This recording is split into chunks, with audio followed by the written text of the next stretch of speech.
Pledge allegiance.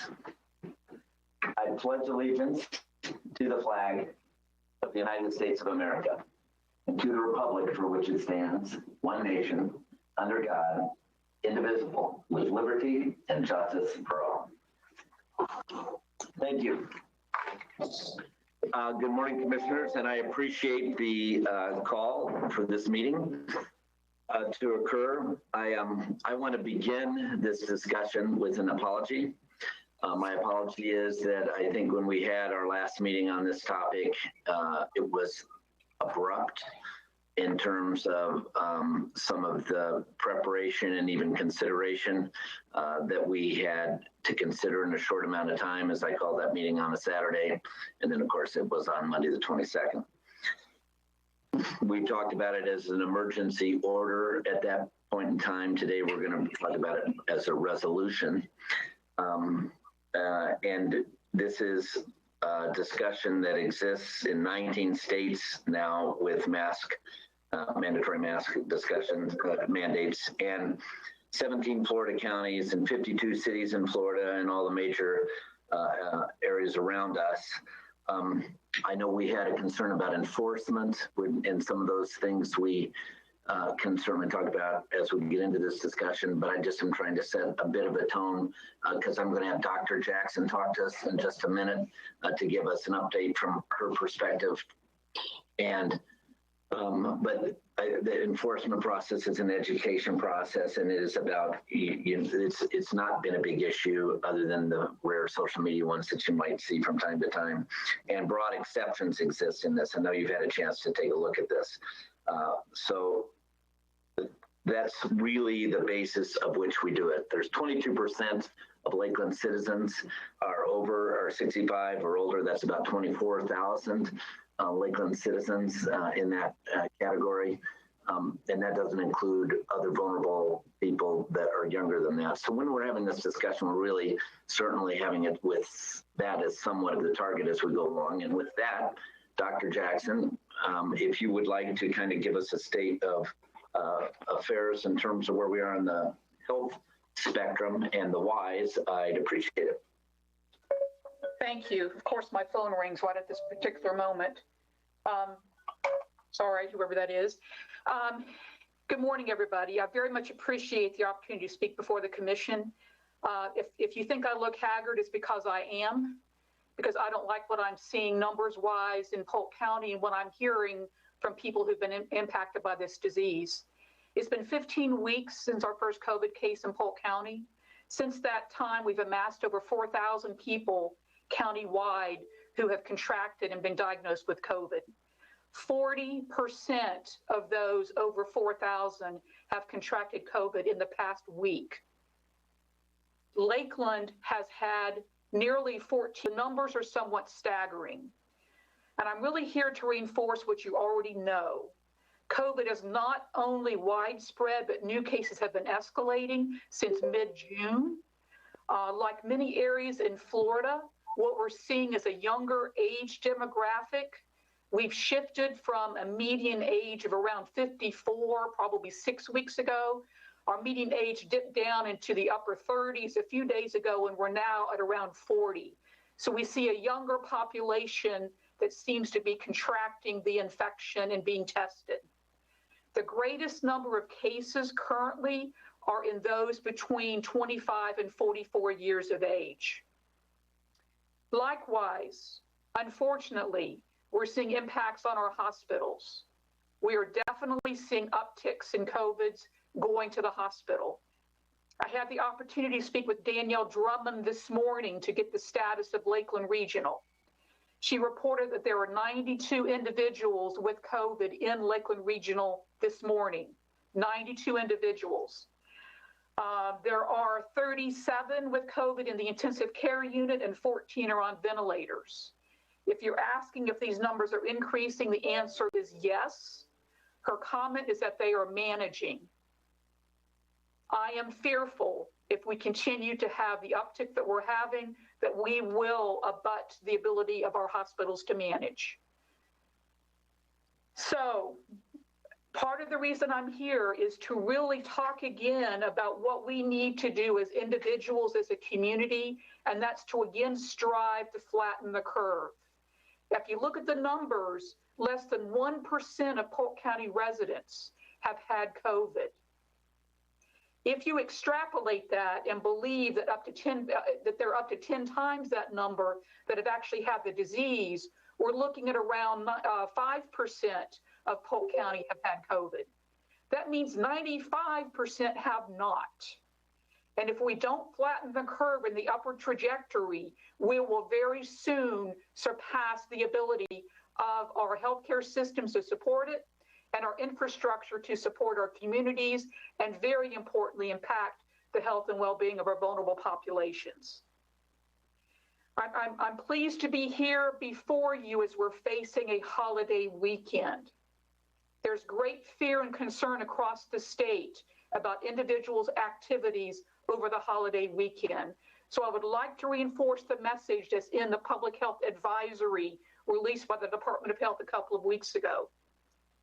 All individuals in Florida should wear masks in any setting where social distancing is not possible, unless the person is a child 2 years of age or under, or an individual has a medical condition or disability that prevents wearing a mask. If an individual is obtaining a service pertaining to the nose or face where temporary removal is not possible, or an individual works in a profession where a face covering is not compatible with the duties of their profession. I have shared this with Mayor Mutz, and I'm happy to share it with you if you would like to see this as guidance.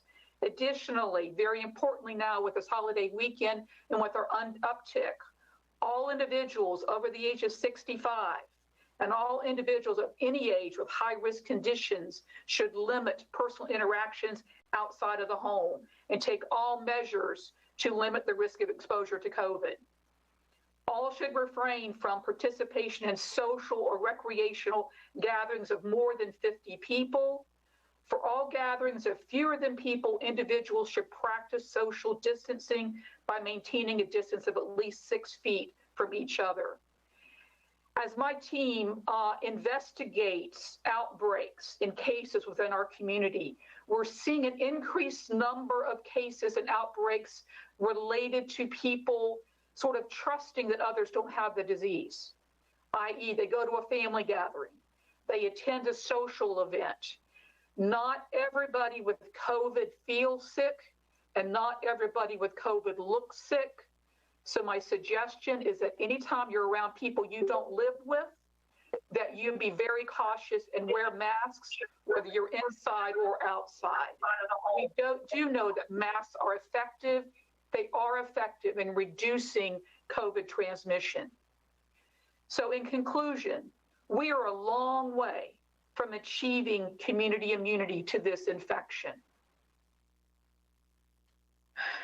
We will be in this for the long haul. We hope that we will have immunity related to a vaccine, but if not, we will have hopefully a slow increase of cases over time. We need to blunt this curve to once again protect our vulnerable populations, to protect our healthcare providers, hospitals, services, and our critical infrastructure. So I'm very happy to answer any questions that I can. I greatly appreciate what you all are doing to help protect our community. And thank you again for the opportunity to speak with you. Any questions for Dr. Jackson? Commissioner McLeod. Thank you, Mr. Mayor. Thank you, Dr. Jackson, for being here today, just for your relentless work that you've been doing over the past few months. I'm sure we don't even know half of what you and your team have been doing, and we sincerely thank you for that.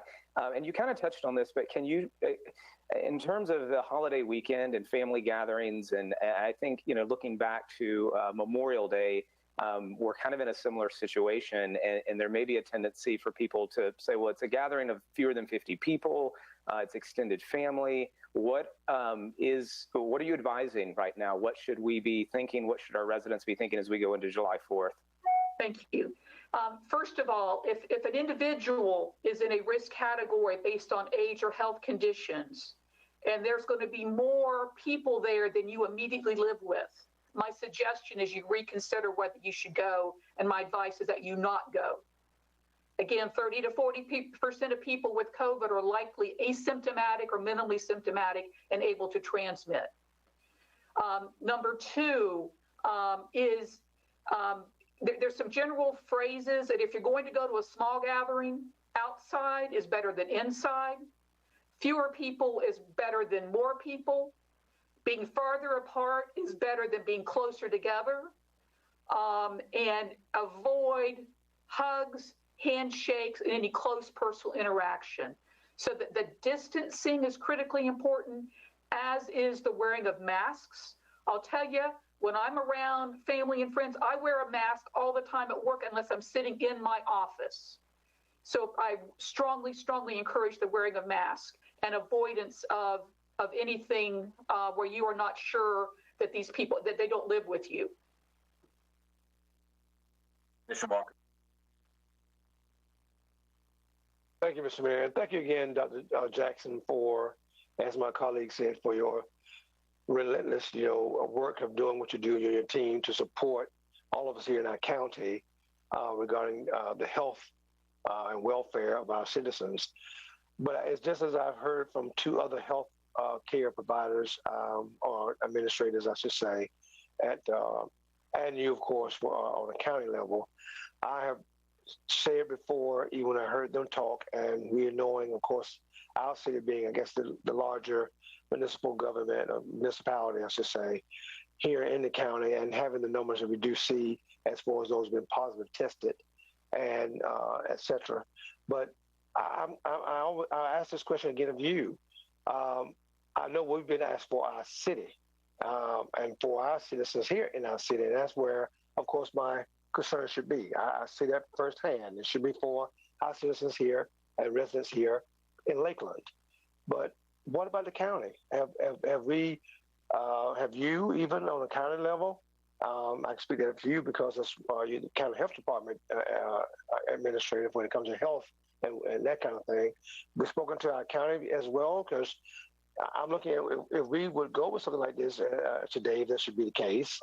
And we have Lakeland, and I continue to say how we're contiguously positioned in this county. What kind of challenges it could bring to those outside of Lakeland or coming into Lakeland? I know they got to do what they have to do for Lakeland if we go this way. I understand that. I just asked that as a question in my mind. Could you maybe give me something to answer that kind of a question for me, please? Yes, sir. I've met with several of the county commissioners this week, along with Mr. Beasley, the county manager. I've been forwarding to them the data. They are very respectful and listening to the information. They will be meeting on Monday morning where I will present before the entire commission. So they're very interested in the information. They're very concerned about what's going on in Polk County. But as to their decisions, that is their decision. And I would encourage you to call individuals if you wish to discuss it. But we're definitely in communication. They're definitely receptive and are considering things. But that's as far as I can go with it. Sure, I understand that, and thank you again for those comments. Appreciate it. Yes, sir. I would weigh in here as a tag on to that, Commissioner Walker, that I think our decision as a city helps in this a lot from several standpoints. The reality is, as you have read from many of your hundreds of emails, that we have many people shopping in counties already that have mask ordinances. And so the business for many people who are bound at home is going to go to the areas with masks. So you'll actually, we would artificially pick up, I think, within the Lakeland area, some of the county residents who are concerned about masking and don't have a place to go to that extent, because it's a very, very pro-business decision in terms of the comfort of people to turn out and shop again. And that's, I think we've all had lots of those emails to go through. So I believe we can lead well here. Don't know what the county will do, but I'm certainly, as we think about this, think about how it leads, how we handle Lakeland. Commissioner McCarley. Thank you, Mayor, and thank you, Dr. Jackson. We always appreciate you coming, and we know that you are working against probably one of the biggest battles of your career, especially throughout Polk County. Can you talk a little bit? I think there's a lot that we obviously don't know about the long-range effects of COVID. In that 15 weeks that you just alluded to from the first case that we saw in Polk County, what are the ripple effects of COVID, even if you're asymptomatic?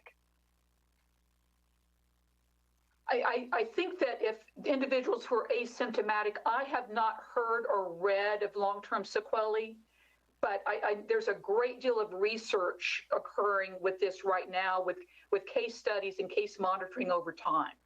So I can't really give you a firm or conclusive answer right now.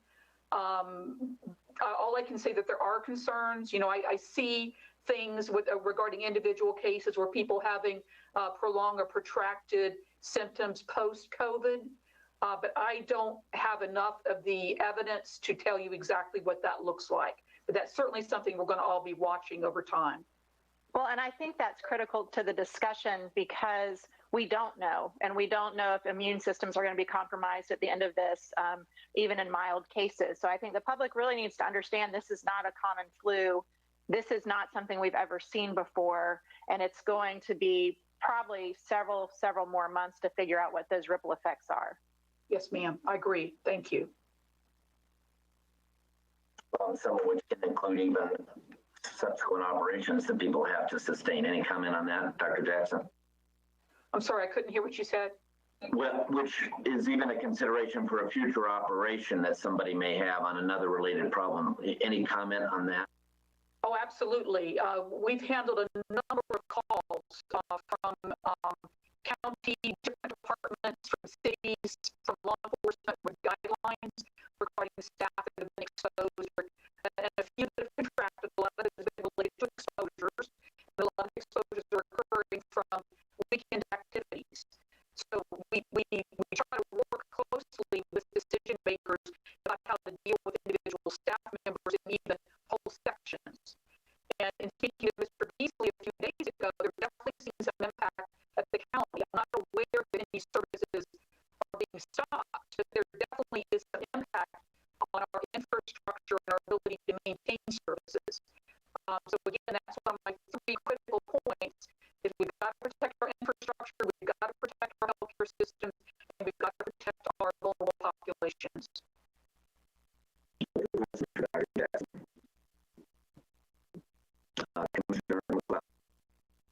Thank you, Mr. Mayor. Dr. Jackson, can you talk a little bit about this? You know, we talked about hospital capacity with Lakeland Regional, which obviously is very important to us, but the other hospitals in the county and capacity and are, you know, just what's going on there and what that picture looks like now, what it could look like in your concerns. Yes, sir. So number-wise, we all can monitor the ACA website, and there's data uploaded to ACA on a daily basis. When I looked this morning, hospital capacity across all of our hospital systems is around 20%, and ICU capacity overall is around 11%.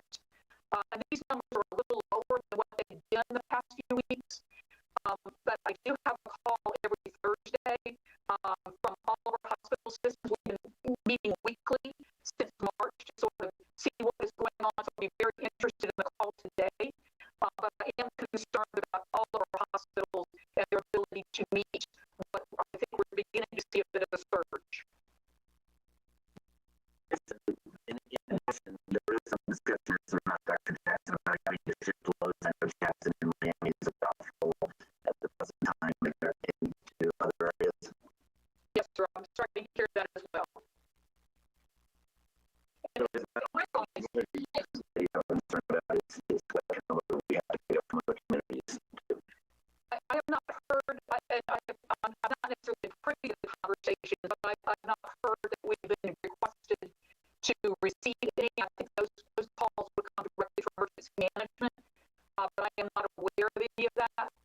And then I guess one last thing I would like to, and I'm sure you all know this, but the cases that are reported today are likely individuals that were exposed 10 to 14 days ago. So important actions that may take place, we can't be discouraged if these numbers don't improve. It's going to be a couple of weeks before we start seeing a downward trend. So we're always so late when we react based on the nature of the disease and exposure and testing time. Dr. Jackson, people will ask the question, if you've been tested once for COVID, twice for COVID, three times for COVID, those all add to the counts.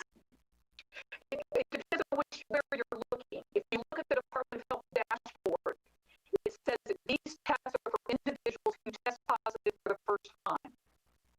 So my belief is that it's absolutely true. Those are first time tests.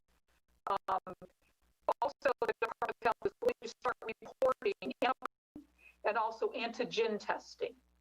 So when I was in front of you a couple of months ago, there were a lot of issues with testing capacity. Where could you get swabbed? How long was it taking for turnaround time? So I will tell you that there's improvement with that, but many more people are getting tested multiple times. A lot of testing going on now in long-term care facilities. ACA emergency order is requiring long-term care facilities to test all staff every 2 weeks, beginning in the month of July. So there's a lot of more tests out there occurring that we're better able now to direct individuals, to contact trace, and to give information to critical decision makers such as yourself. Additional questions for Dr. Jackson? All right, seeing none, thank you very much for joining us this morning. I know you had to shift your schedule around to do that, and we appreciate, as the other commissioners have already applauded, the hard work, but also your flexibility today. Thank you very much. All right, so we have had a resolution that was sent to us, and which includes 14 whereases, if you haven't numbered those and want to use that for conversation purposes. But in order to do so, to consider this resolution and have any discussion at all, we need a motion and a second. Well, before you go into that, let me just briefly describe, just go into why resolution versus ordinance, and then I'll read the title of the resolution and then we'll Perfect. Excellent. move from there. The city's code has a chapter dealing with emergencies and emergency regulations, and the primary way to implement an emergency regulation under that city code is through a resolution. It explicitly talks about adopting emergency regulations by resolution. When all this first started, the city commission adopted a resolution declaring the emergency and delegating certain authority to Tony, the city manager, Tony Delgado. And arguably, some of that delegation would include the ability to require something like masks. However, we just, after discussing this in my office a bit, we decided that a resolution is simply a more direct route to go versus trying to argue that the city commission delegated authority to the city manager via that first resolution. So we just feel like we're on a little stronger footing with the resolution. I think you could have gone under the ordinance, but I think this is the better under the order, but this is the better way to go. So with that, let me read the resolution in, and I can either then briefly summarize it before you have a motion in a second, or you can go ahead, go to that right after I read the title. It's proposed resolution number 20-028, a resolution of the City Commission of the City of Lakeland, Florida, relating to public health, requiring persons that live, work, visit, or do business in the City of Lakeland to wear face coverings in certain public places to stop or slow the spread of novel coronavirus disease 2019, also known as COVID-19, providing for exceptions, establishing enforcement and penalty provisions for violations, making findings, providing an effective date. And once again, I can summarize the resolution before you move forward, or at your pleasure. I'd like it if you'd summarize the resolution as we go forward, and then we can consider a motion. Okay. So the heart of this resolution is Section 3, which requires face coverings, and it provides every person working, living, visiting, or doing business in the City of Lakeland shall wear a face covering consistent with CDC guidelines in any indoor location other than their home or residence when not maintaining social distancing from other persons, excluding family members or companions. Social distancing is defined in the ordinances, keeping at least 6 feet of space between yourself and others. A big part of this resolution deals with exceptions to that requirement, and I'll just go over those real quickly. The following persons are accepted from the requirements to wear a mask: persons under the age of 8 years old, persons observing social distancing, persons for whom a face covering would cause impairment due to an existing health condition, persons working in a business or profession who do not have interactions with other persons, persons working in a business or profession who maintain social distancing from other persons, persons working in a business or profession where the use of a face covering would prevent them from performing the duties of their business or profession, persons exercising while maintaining social distancing in accordance with CDC guidelines, persons eating or drinking, persons under the age of 18 years old while participating in youth sports, public safety, fire and life safety, and health personnel that are using other protective equipment. Persons communicating with someone who is hearing impaired where the wearing of a face covering would impede communication, provided that social distancing is observed to the greatest extent practicable. And then persons for whom the requirement to wear a face covering would cause a conflict with the Americans with Disabilities Act, the ADA. As far as the way this would be enforced, the resolution specifies that the intention of the City Commission is to first seek voluntary compliance through education. And if that fails, then the penalty for a violation of this resolution would be a fine not exceeding $250. Our city code would actually allow more penalties than that for this. Under the city code, you could potentially be subject to a fine up to $500 and or imprisonment for up to 60 days. The resolution specifically says that that's not available for a violation of the mask requirement. It would only be a fine up to $250. And I think the final provision to touch on is that this resolution has a sunset provision built into it. So it would go into effect at 5 p.m. today and would expire at 5 p.m. on August 3rd, which is the first meeting of the regular meeting of the City Commission in August, unless the City Commission decided to extend the requirement further. So that's a brief summary of the resolution. Any questions for City Attorney Palmer on that? Move for approval, Mr. Mayor. So there's a motion for approval. Is there a second? Commissioner McLeod. All right. And discussion by commissioners. Commissioner Franklin. Yeah, Palmer, I had sent you an email and you gave me a little bit of feedback there on the resolution versus ordinance, but I do find it kind of curious in looking at all the other, and I'd ask for examples of some of the other municipalities and counties that had them in place. No one else that I've seen or any of the ones that have been shared are using the resolution, and you had referenced that you thought we would be on stronger legal ground. Could you just dive a little bit more into those legal concerns? Because as we've already seen in the press, a number of counties who have enacted these have lawsuits against them now. Okay. Once again, the city code dealing with emergency regulations provides for the adoption of emergency regulations by resolution. So, this resolution would actually be adopted pursuant to an ordinance. The city code, all the different provisions in the city code are ordinances, actually. So this is simply the implementation of an existing ordinance dealing with emergencies. And I assume the rationale for structuring it the way it has been structured for a long time is that a resolution allows for more nimble action in the case of an emergency. So it's set up to allow regulations to be adopted by resolution, although once again, the underlying authority is an ordinance. Okay, so this would carry the weight of an ordinance then? That's correct. Okay.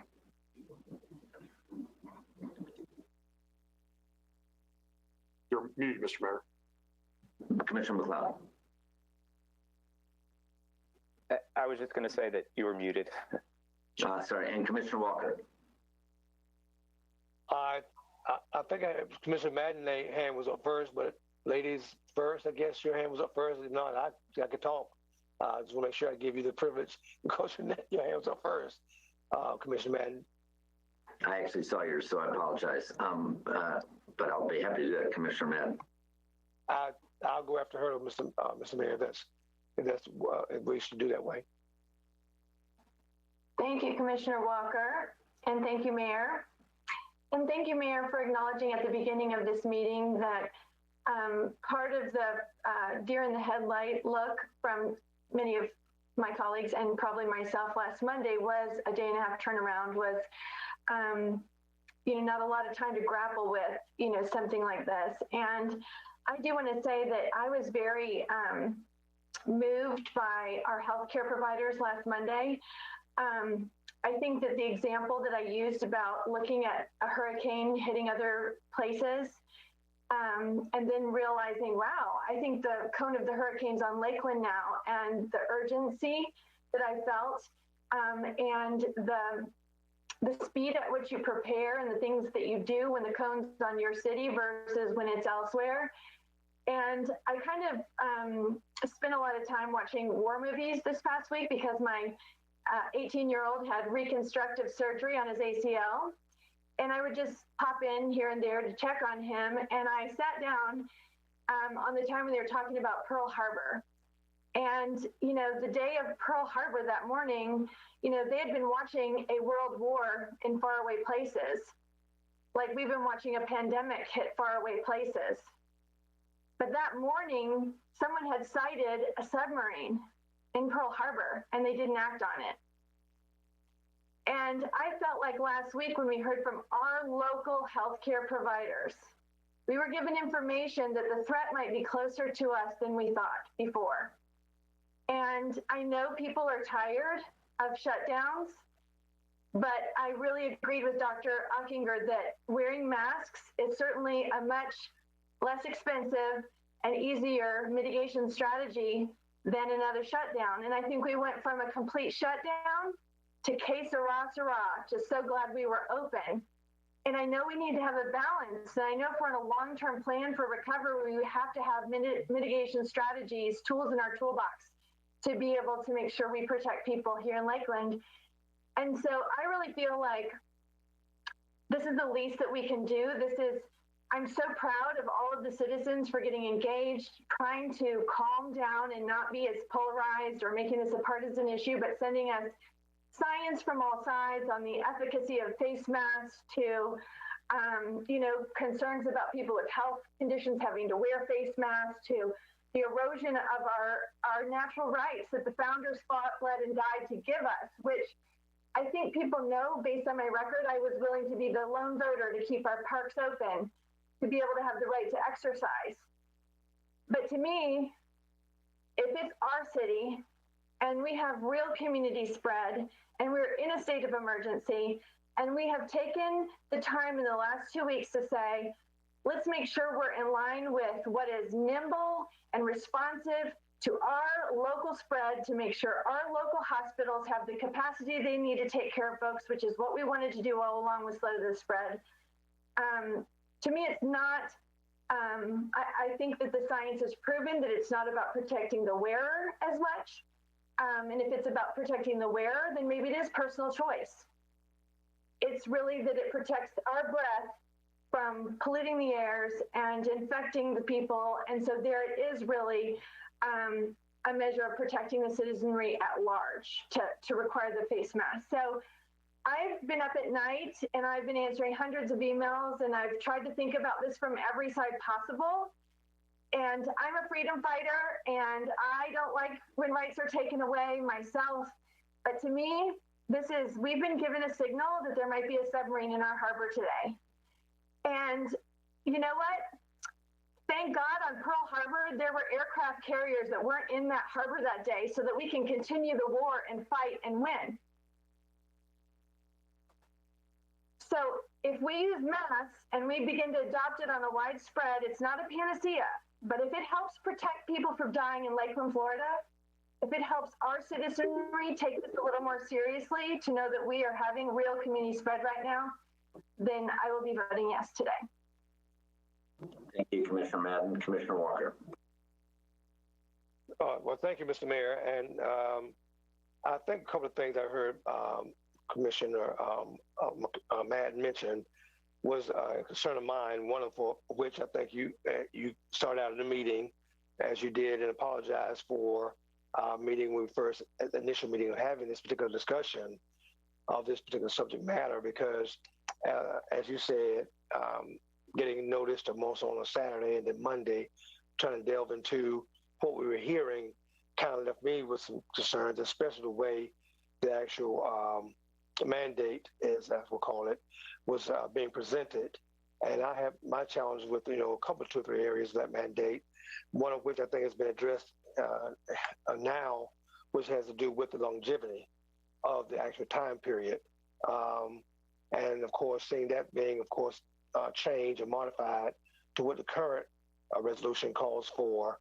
As I looked at that, I looked at, hey, when we were dealing with the opening up the parks and not opening up the parks, well, we came back after, several days, and we allowed ourselves to say, well, no, now's the time. Maybe we should, do what we need to do to press and support the closing of our parks and that kind of thing. So I kind of looked at that as well as being somewhat similar to where I'm hitting now. And I think the longevity, again, being so important to me when that first mandate, initial mandate, of course, did not have a time frame. And now we have this 30-day period that's indicated in it.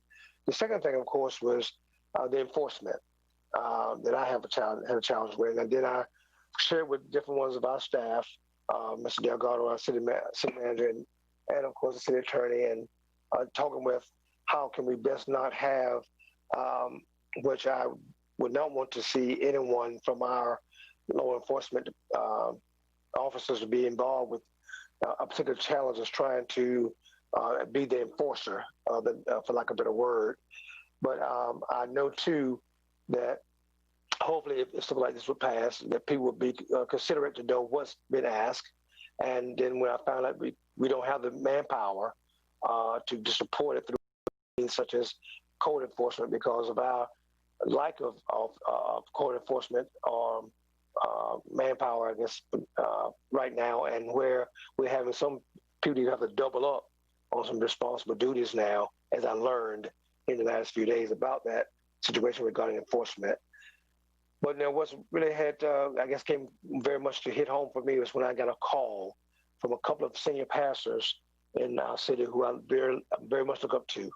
And I call them my prayer partners. And when they share with me their concerns because of our vulnerable population, which I think we've heard from all 3 of the different ones that spoke from the health administrators. But also I look at what I see too is happening in the most neglected community of our city, not seeing folk even after we have asked and even shared to please wear a mask, and don't see them wearing masks. And of course, I'm a firm believer of our First Amendment, where we have the right to protest and be able to say things and be able to share our own as we would, and have that right here in this country. Thank God. And I think it's the best country in the world, as after visiting a very few of the other countries around the world. So we have that right. But I see some things that are happening in those both, I guess, communities of vulnerability, those particular that population, seniors, especially so, and then the most neglected communities, not wearing masks as we've even done through some pressing, harsh, I think hard, excuse me, not harsh, but very pressing and hard PR pieces, and still not doing it. I have come to resolve myself in saying, hey, if there's going to be able to be a support to do what needs to be done for our people, for our community, my couple of concerns have been somewhat addressed from what the initial mandate was to where we are now. I'm at the point now to make that happen as best as we can, as we would as we move forward, and then knowing that, hey, if this 30-day period we can see some change, hopefully we will. In the particular actions and numbers in some respect, and realizing that you're going to have numbers that will escalate. I know as many people have been tested, and I said to many people who I've spoken with on these past number of days, you would have the numbers will increase. That's quite natural, it had to happen. But I do not want to see our death rate, to have that spike, as we hope it would not have to have happened. So that's where I am now. I think the concerns I did have, except for maybe still the enforcement part of it, has not been totally addressed. But I'm at a point where saying, well, hey, the 30-day period, let's see how it go. I'm concerned about the vulnerability for our senior community. I'm concerned about those in our most neglected communities that are not stepping up to the plate to do what can be done. And mind you, and one of those communities, of course, is where you have, our we call the African American population that is being disproportionately affected. So I would say at this point, I would say let's go forward with it as it stands at this point. Thank you. Commissioner Reed and Commissioner McCarthy. Thank you, Mayor, and thank you, fellow commissioners. And I guess Dr. Jackson may still be on here. I'm not quite sure, but I'm glad she got a chance to speak today. This is a very tough situation and some tough decisions. We're getting emails from both sides of the issue.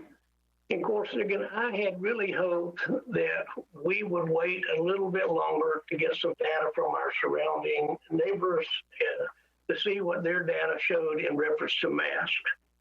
And I went on the internet last night, and I don't have today's data, but briefly on Tuesday, we had 154 cases.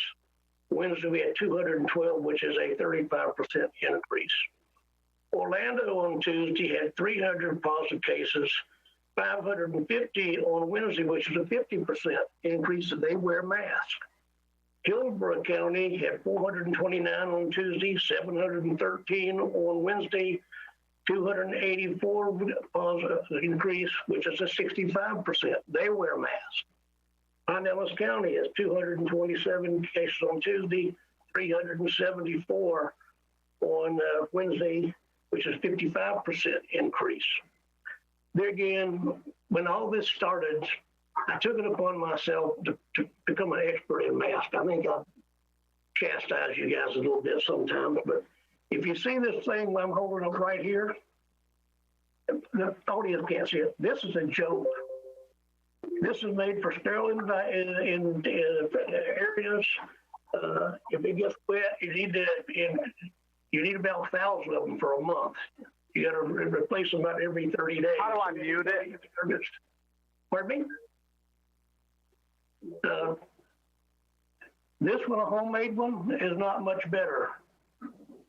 I went and I know they want the healthcare provider to have them, but if you can find them, you need to get, if you're going to have one, you've got to get an N95. And when you're through wearing it, you need to wipe it down every night with peroxide to make sure you don't want to touch it any more than you have to. And these masks will prevent you from spreading it. It will not prevent you from, this will help you from, this will not prevent you from spreading it, but it will help prevent you from getting it. If you've got it and you're wearing this, you're going to spread it anyway. I think that the health mask thing it's inevitable, but I think it's going to give people a false sense of security. And that's my biggest concern. I've seen bandanas. Bill, I love the one you said has Lakeland on it, but I don't, and I'm thinking I need to get you a good mask that works. But I think from what I've read, and I watched there's a program on TV last night that talked about masks and the effectiveness of them. And I wear one.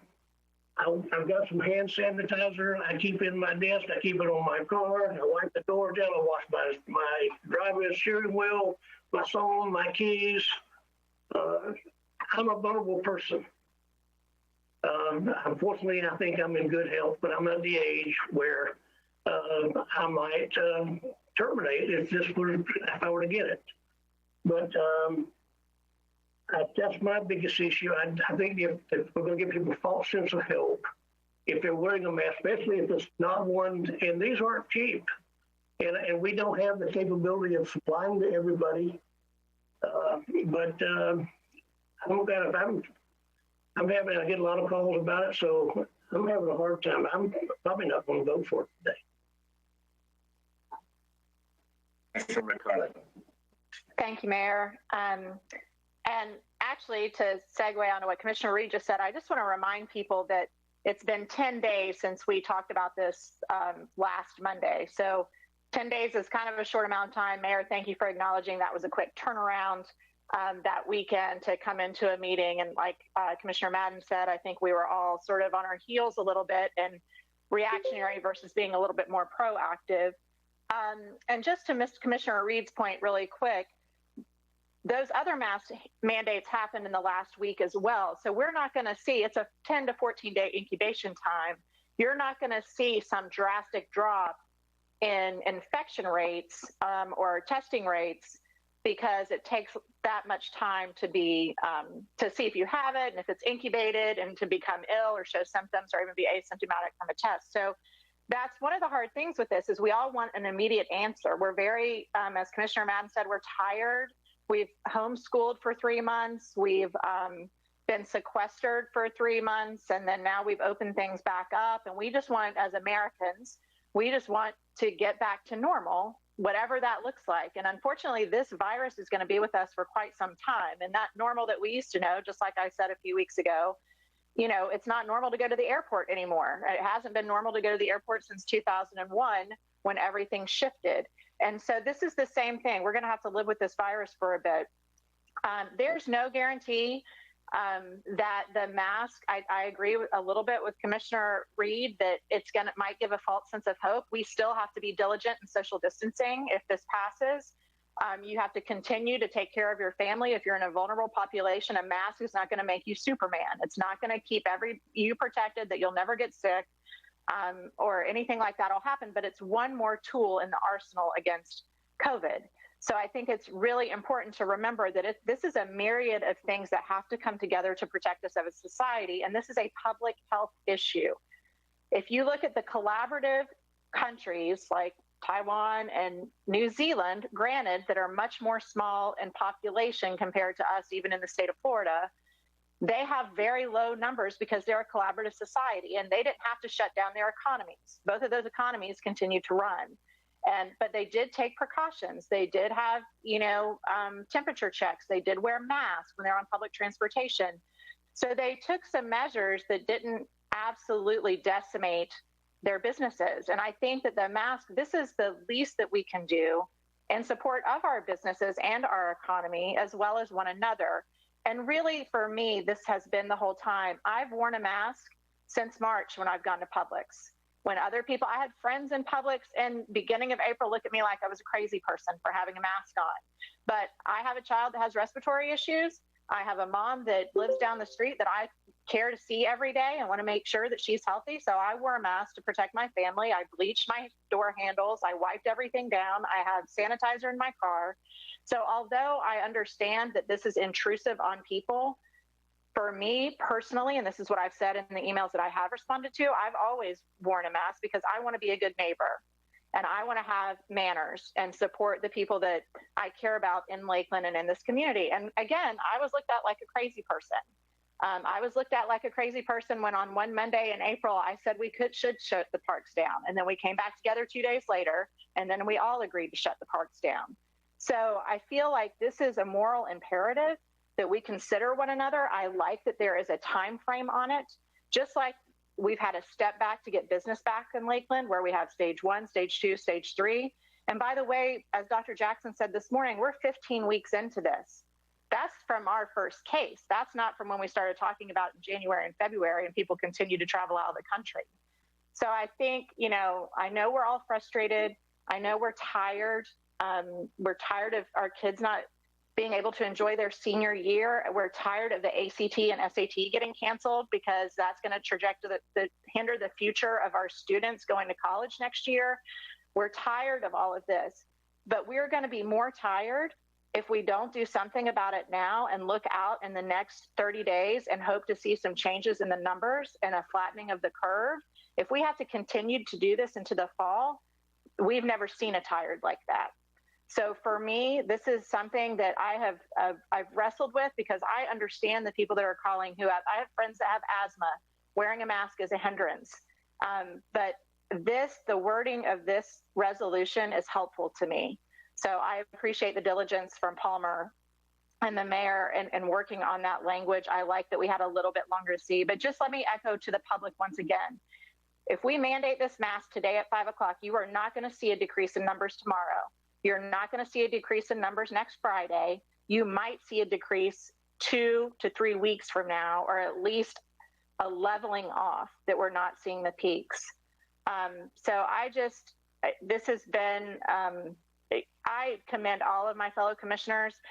One of the things in the emails that we've gotten, there has been such criticism of everybody on this commission. And I will tell you, I have never worked with a better group of individuals and people that I look up to and admire. And I know everyone's heart is for the city of Lakeland. And we are using all of our skills coming together. We all have different sets of skills, but no one has taken this lightly. Regardless how the vote happens today, nobody sitting on this commission has taken this lightly.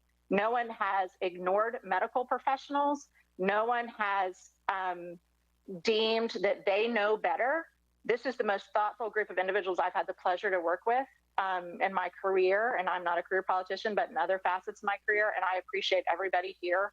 And that's I just want to say we have to be patient, and we have to give this 30-day mark to really see if there is an impact.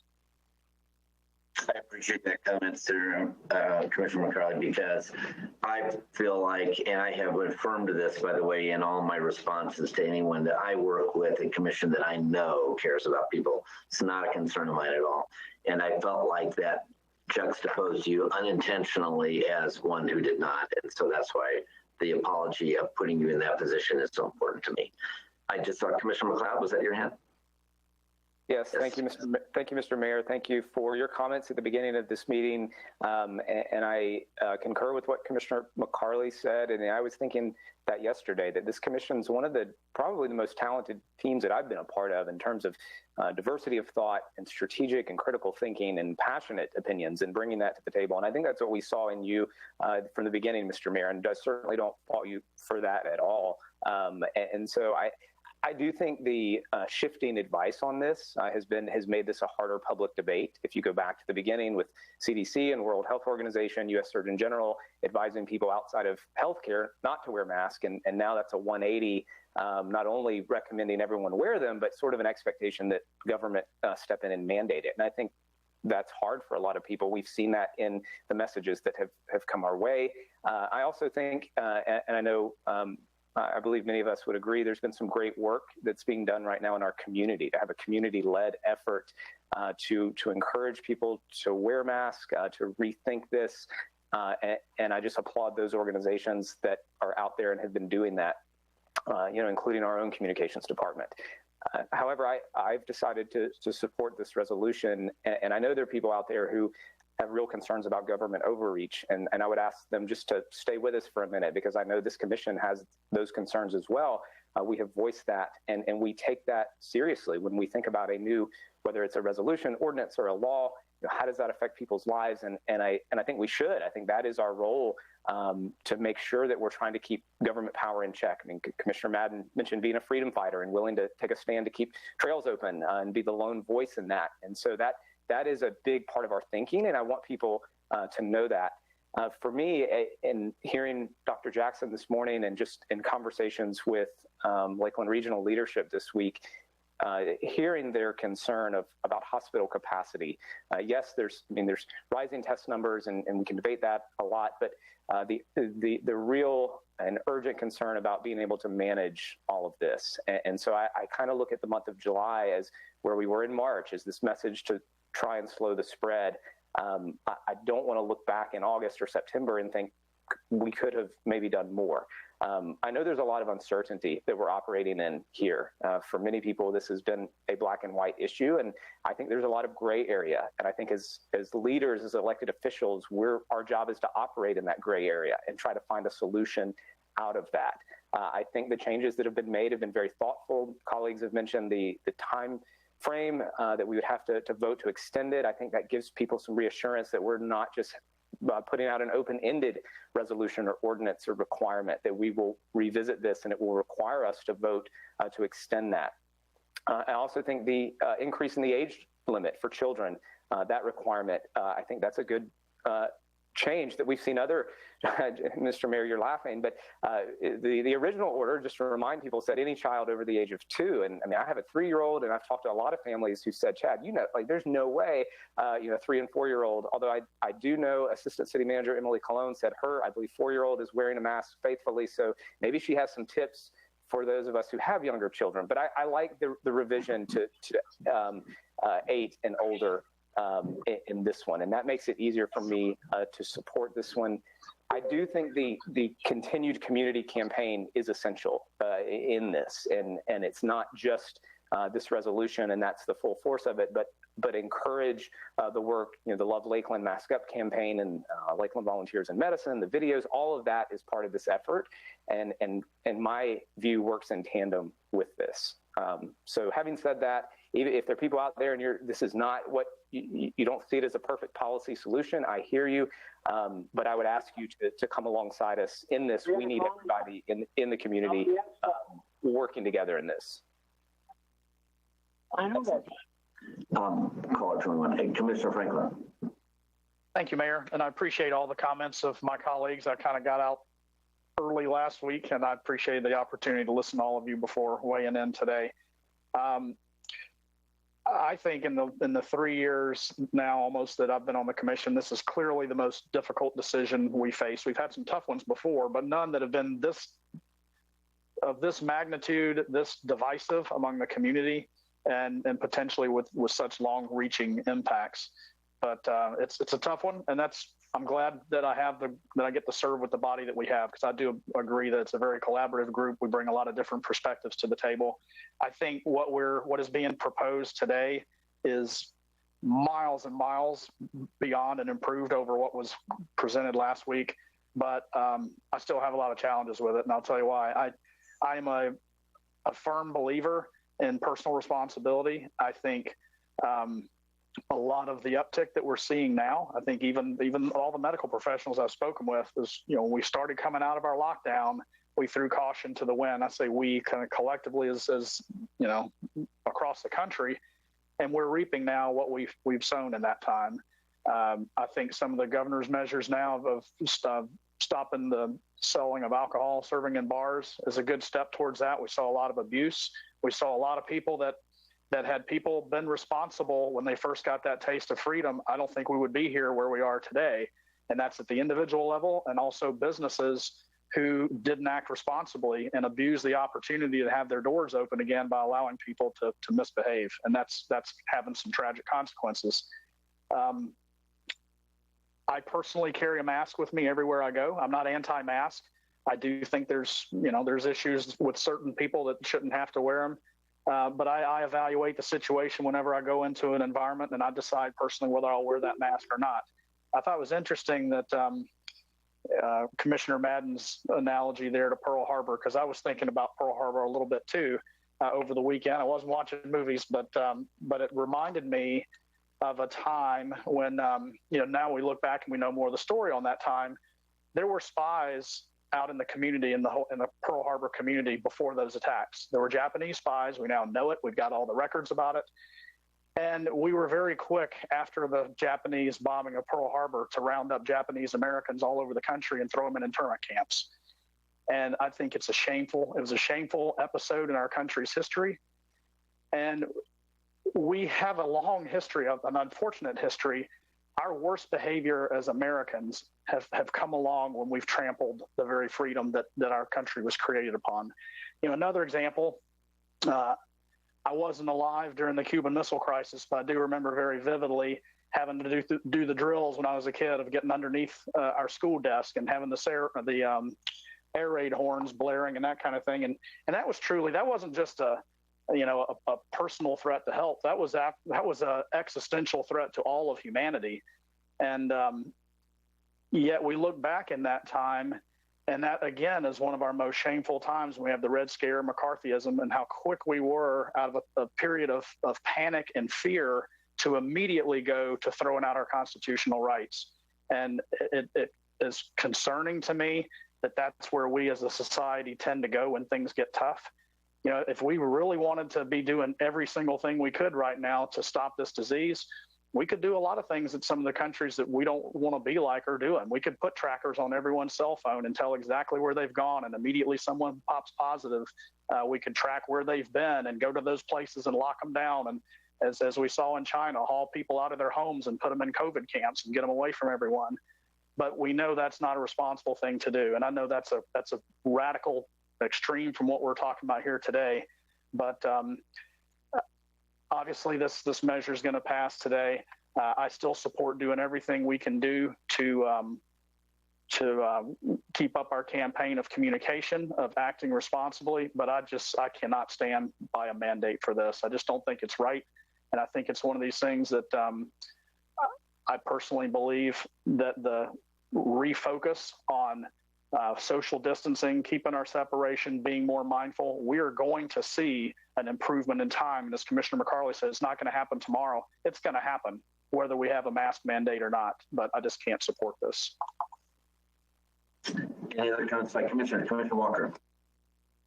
Let me share with my colleagues that I don't pride myself by saying I've been the longest serving commissioner of our commission today. But I will tell you, yes, as I agree with Commissioner Franklin, this has been one of several divisive situations here in our city. I tell you, the Confederate statue was one. I tell you, the Strong Mayor situation was another. So I've lived through all of those, and some of the ones that I've heard through those two particular situations and comments I got were very, very concerning for me because of some of the kinds of comments I received, even a possible threat during the Confederate statue situation. So yes, I would agree with you, Commissioner Franklin. This has been one of several that I've had to live through thus far, sitting on this commission with the kind of divisiveness or the kind of situations we've had to deal with as we received various comments, as we received numerous ones, hundreds of ones from our community here. But I will still say, I think because of what has allowed a change in the initial resolution comes to play with me. And let me digress. I think fear has really taken a toll on so many of our people, not just here in Lakeland. I just think it's been countrywide. The fear, and I'm hearing a lot of that when I spoke with, as I shared with you earlier, a couple of senior pastors here in my city, or in our city, I should say. And the ones of the dealing with that vulnerable community and those that deal with the most neglected communities of our city, they're fearful. Folks are just fearful, of what's going on and what may happen and what may not happen. Can we, change that? Maybe not, but we can certainly help support, what may bring about a change in their thinking. Yes, and I agree with Commissioner Reed to some extent. A false perception, maybe a mask will work and solve all our problems. But no, we can sure say by maybe doing what we're doing today will help support relieving some of the stress, maybe relieving some of the fear that folk are dealing with at this point. And that's why, again, I moved toward making it more of a palatable situation since our resolution was changed to support some of the things I think would help me to be where I am today on this particular movement. Thank you. I would agree with that, Commissioner Walker. I think our responsibility as a commission in terms of a governing role is to provide simplicity, security, and safety.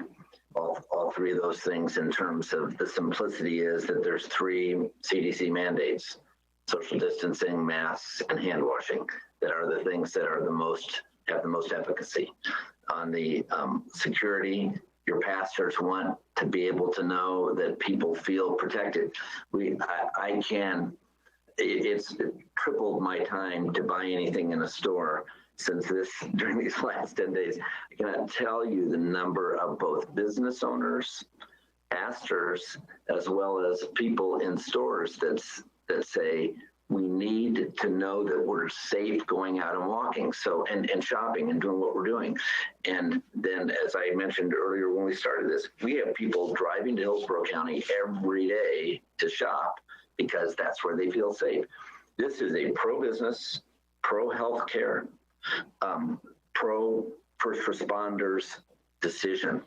And it may feel impeding. And sure, I don't like wearing a mask either. I don't like my glasses fogging up all the time, you know, but it's not about me. It's about other people. And when we have an opportunity to address what our fears, but not to be fear driven, because I don't think we are a fear-driven commission. I think we are a sensibly driven commission. Then I think it's our responsibility to move into those actions that we can take that have the most nationally predictive and attainable results that already show. Even our president yesterday said he was going to start to wear a mask. So that was a big change for him, and so maybe he has difficulty doing it, but that's a big change. And so that's coming alongside recognizing this becomes an American symbol of protecting freedoms, and that freedom is other people's good health. And that's how you provide a safe community.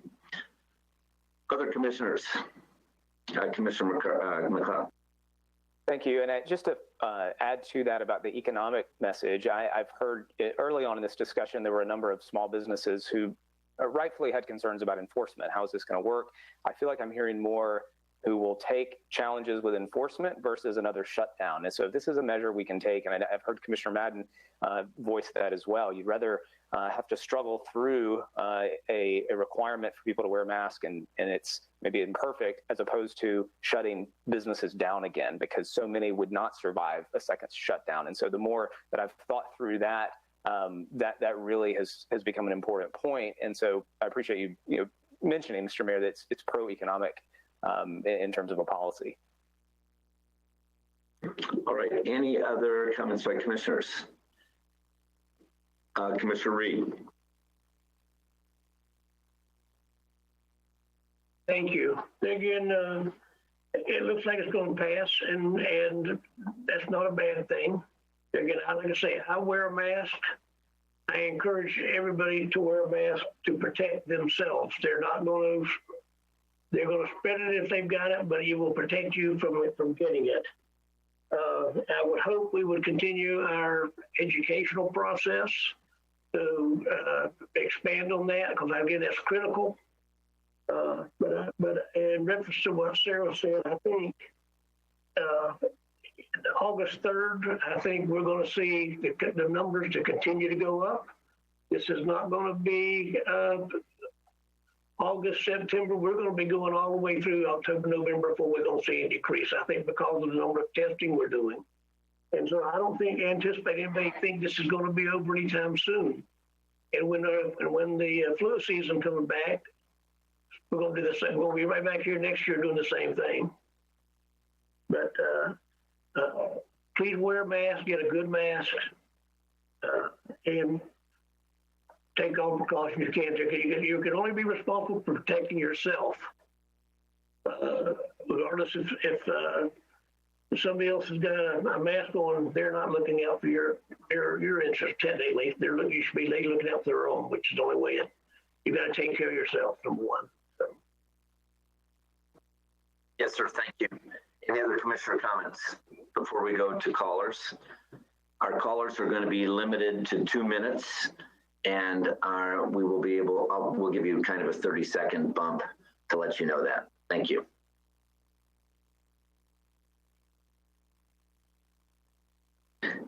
Kevin, are you available to handle the callers? And if not, is that Mr. Mustard? Who's doing that, callers?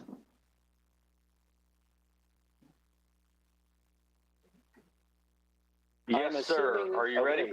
Yes, we are ready, sir. We're ready for you. All right. Here we go. Caller, you're on the line with the City Commission. Would you like to address them at this point? Caller? Okay, we're going to go to the next caller.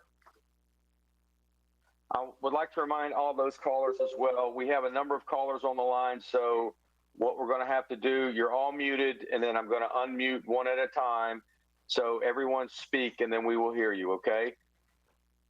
Caller, are you ready?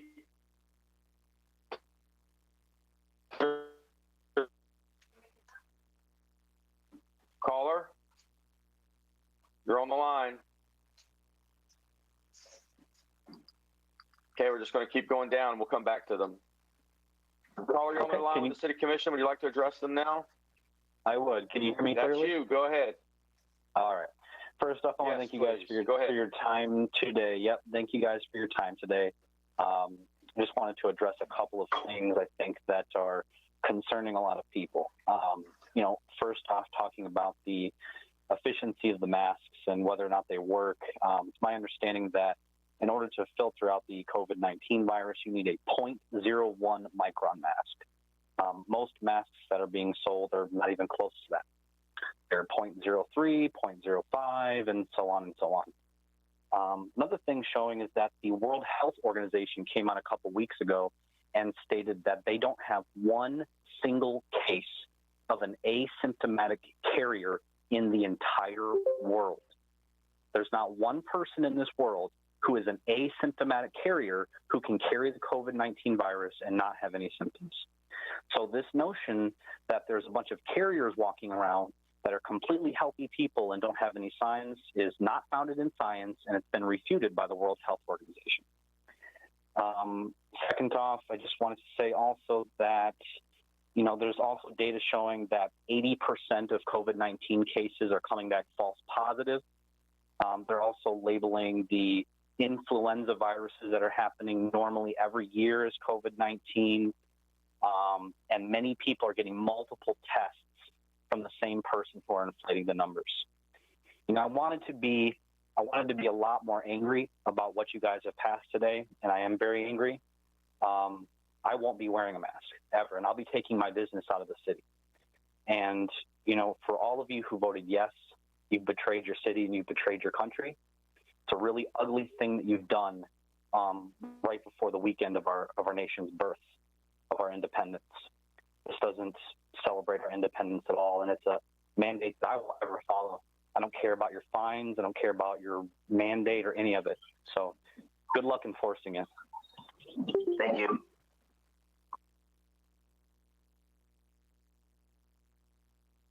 Next caller, Kevin. Caller, would you like to address the City Commission? Caller, go ahead.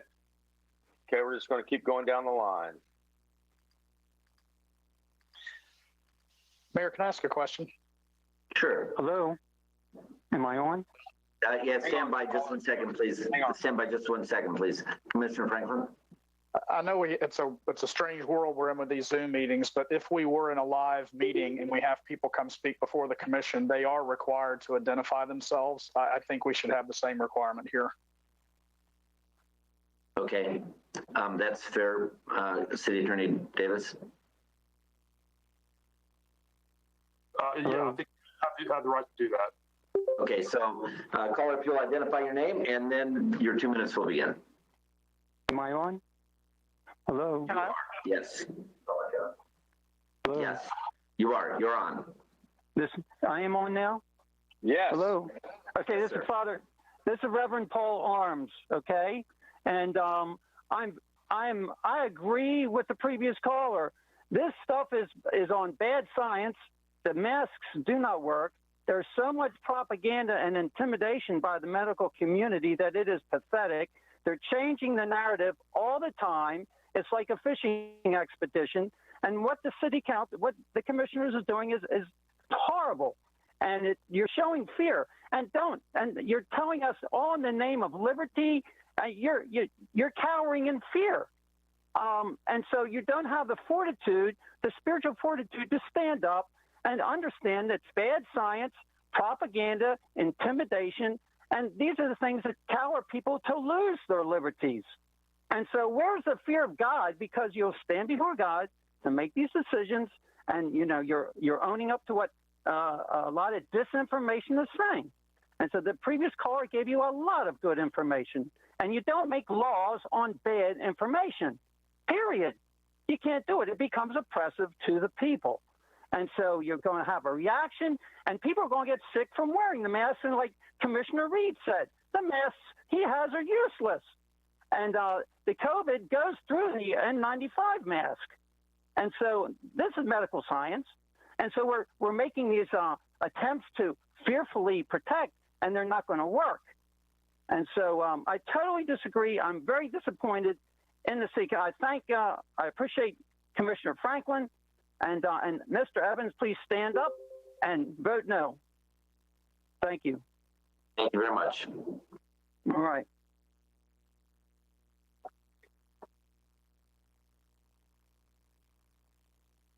Everyone, we're ready for the next caller.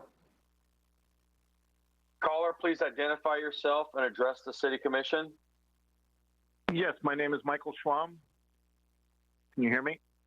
Yes, go ahead. Okay, I just want to go the exact opposite way of the past two callers and thank you for not going with these conspiracy theories and all the craziness that we keep hearing out there. I think what you're doing is absolutely wonderful. And you guys kind of restored my faith in those people who are voting for the resolution. I think it's a necessary thing. Unfortunately, I'm not happy about wearing a mask, but I've been doing it. I will continue to do it. I don't understand how somebody can talk about God and be religious and not wear a mask. It's just beyond my comprehension. So I want to thank all of you that voted for it. And for those who didn't, I appreciate your point of view. But that's it. Thank you. Thank you for your call. And for the record, we haven't voted yet. There were some early weigh-ins, but the vote is coming. Next caller. Caller, please identify yourself and address the City Commission. Go ahead, caller. Okay, we're just going to keep going down the line. Caller, please identify yourself and address the City Commission. Melissa Sheridan, can you hear me? Yes, go ahead. Yes. Okay, I wanted to state thank you for your time and allowing us to speak and call in, but I want to say that I do not agree with the code, or as you're stating it, it's not a code, it's a resolution, which will be revisited in 30 days. Where is our rights as an individual? I will wear a mask if I'm around other individuals that need me to wear a mask, but I don't understand why we have to be enforced to wear a mask. That is against our constitutional rights. That is not fair to individuals who do not feel the need to wear a mask. I understand people think that asymptomatic and those things, there's no testing that proves that masks work. There is no testing that individuals were protected that did contract the virus if they are taking necessary measures to protect themselves. It is our own responsibility to protect our own health. It should not be impressed upon us that we have to do this.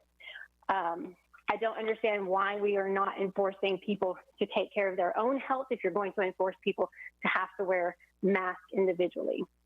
I don't understand the fact that you can fine someone for not wearing a mask, but you're taking away that right for them to choose to wear a mask. I understand the social distancing, and I social distance people. That is my space, your space. I'm confused with the decision to make individuals wear a mask where social distancing isn't made possible. How do you enforce that? Are you asking the people of the city of Lakeland to police that? Because you're going to cause individuals to have arguments in stores because people don't want to wear a mask. I will no longer have my business here in Lakeland. Thank you very much for your call. Caller, you're on the line. Go ahead. Please state your name. Caller. Okay, that's twice we've gone to them. We're just going to keep going down. Caller, you're on the line. Please state your name to the City Commission. Hello, my name is Christopher Nahosa. Can you hear me? Yes, sir. Go ahead. All right. Thank you so much for your time, commissioners. I am happy to wear a mask in public. I carry a mask with me. I don't know that it is necessarily a matter of whether people should or shouldn't wear masks, but I think it's a matter of whether or not the government should be enforcing this and mandating this. And I do not believe that that is necessary. I don't believe it's appropriate. I don't believe we've been given enough time to have a free market solution to help educate and bring people to a way to make good public health an easy practice. We've solved this with supportlakeland.com. We've made a free web app so that we can let people know what businesses are requiring masks for entry, where you can buy masks, where you can buy hand sanitizer, where you can get immunity boosting supplements. We're trying to do this so that nobody has to be forced into this decision, which is inappropriate. We need more time. Thank you very much for your call. Next caller. Caller, please state your name to address the City Commission. Good morning. My name is Greg McKee, and I live at 405 Francis Boulevard. And the reason I'm calling is because I think the issue that's keeping people from getting on board is one of enforcement. And there are basically two issues to deal with reasons why people are not wearing masks. One is political. You're not going to do anything about that. You're not going to change people's politics or whom they follow or whom they're going to vote for. The other is economic. People simply cannot afford masks. And so my question is the City Commission, after passing this resolution, ready to put some money where its mouth is and provide masks for the community? Because if you have either code enforcement staff or city law enforcement staff going up to someone and not issuing a citation, but giving them a free mask, they're not going to sue you. Thank you. Thank you for your call.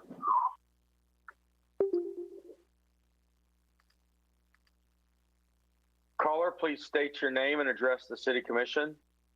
This is Amy Lee Lawrence. Can you hear me? Yes, go ahead, Amy. Sweet. Okay. So the first thing I want to say is I'm absolutely disgusted with Scott Franklin's comments about comparing masks to putting Japanese Americans into internment camps. That is racist and disgusting. I hope you apologize for that. The second thing I'm going to say is you can easily Google the effectiveness of cloth-based coverings on the CDC website or at Mayo Clinic. Both state that they are advised and recommended for all people over the age of 2. My in-laws, an 8-year-old little boy, got COVID. My in-law, who is an older adult, is on life support because of COVID. Wearing a mask is simple. I have over 1,540 supporters on my petition on change.org for mandatory masks in Polk County. As for the man that stated the WHO organization stuff, the WHO clarified on Tuesday that scientists have not yet determined how frequently people with asymptomatic cases of COVID-19 pass it on to others, a day after suggesting that it's very rare. I have a list of businesses that support it, and I support those businesses. It is very easy. Also, I'm doing meals and masks for homeless people. I make masks for free. If you want a mask, you can contact me at amylee.pritchard@gmail.com. So, thank you. Thank you for your call. Next caller. Caller, you're on the line. Would you like to address the City Commission? Yes. Can you hear me? Can you hear me? Your name, please. Yes. George Beals. Go ahead, George. All right. This issue is a substantive philosophical matter because of its implications on constitutional rights and freedom. From my perspective as a 75-year-old in Lakeland, I myself weigh the health risks on the one hand versus personal freedom on the other. By freedom, I am concerned with the long arm of Big Brother government imposed on everybody, policing and penalties if you don't yield. I think of what it says on New Hampshire license plates, live free or die. All things considered, I favor treating people in businesses and churches like adults to make their own decisions rather than governmental presumption. This is not perfect on either side and easy, admittedly, but I would say that local government can serve us better by informing itself in a continued balanced way and recommending to the citizens, recommending rather than mandating. Further, on the health risk side, there are clinicians who are saying there's no hard evidence and consensus that mask wearing is much more than psychological, makes you feel better. Witness, for example, an epidemiologist last evening on Fox, Fauci himself 3 months ago, and if I may say so, my own doctor at Watson Clinic. False security is a concern, and where is the proof that wearing masks reduces spread more than not wearing masks to the extent that you impose your will on the people? Bottom line, people can make their own reasonable decisions on mask wearing, so please treat us like adults at the local level like the United States President does at the national level. He chooses to wear a mask, note. He is not Joe Biden, who would mandate it all, period, unquote. As my father used to tell me kindly when I was a teenager, I'm over 21. And to the callers who are talking about leaving town, please don't. We need your business and support, and we need your vote. Thank you very much, service of the people. Thank you for your call. Next caller.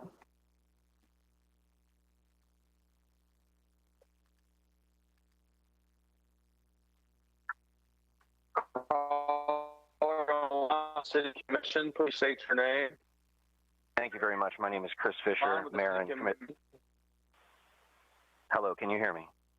Yes, we can. Chris, go ahead. Go ahead. All right, thank you. I apologize. There was an audio delay. Thank you, Mayor. Thank you, Commission. I appreciate your time. Today, I will not be talking about face coverings. I understand we've now spent another 90 minutes today for a no-win situation for any of you. As you know, we have sides who have opinions for and against. So what I'm focusing on again and trying to raise to your attention is the importance of lack of availability of testing in our city. Dr. Jackson was on earlier on the call and, quote, she said, quote, not everyone feels sick, not everyone looks sick. The suggestion that she made was to wear masks and to socially distance from people. What she did not address was, again, the concern that asymptomatic people could be walking around, masks or not, and spreading it to others. As a responsible citizen, I was tested this week as an asymptomatic person. The hoops that I had to go through to even perform that test was absolutely ridiculous. A simple Google search, if you Google search COVID testing in Lakeland, you will see the lack of availability and the requirements it takes for an individual who is asymptomatic to go get a COVID test. We are 20th now in our state, Lakeland, but the amount of total COVID cases. Our county is 10th. We do not have sufficient testing availability. The low-income families cannot afford to get testing. Mulberry has set up free COVID testing yesterday in the Publix parking lot. They had free testing this weekend. What are you going to do as a commission to educate and help improve and increase the availability of testing in our community? It has always been important. We can debate face coverings all day long. The education on masks is something that you continue to talk about. I would like us to educate folks on how they can go get tested and be a responsible citizen. And if they are asymptomatic, they would stay home and we wouldn't have the risk of spreading it to others. Thank you so much. I appreciate it. Comments.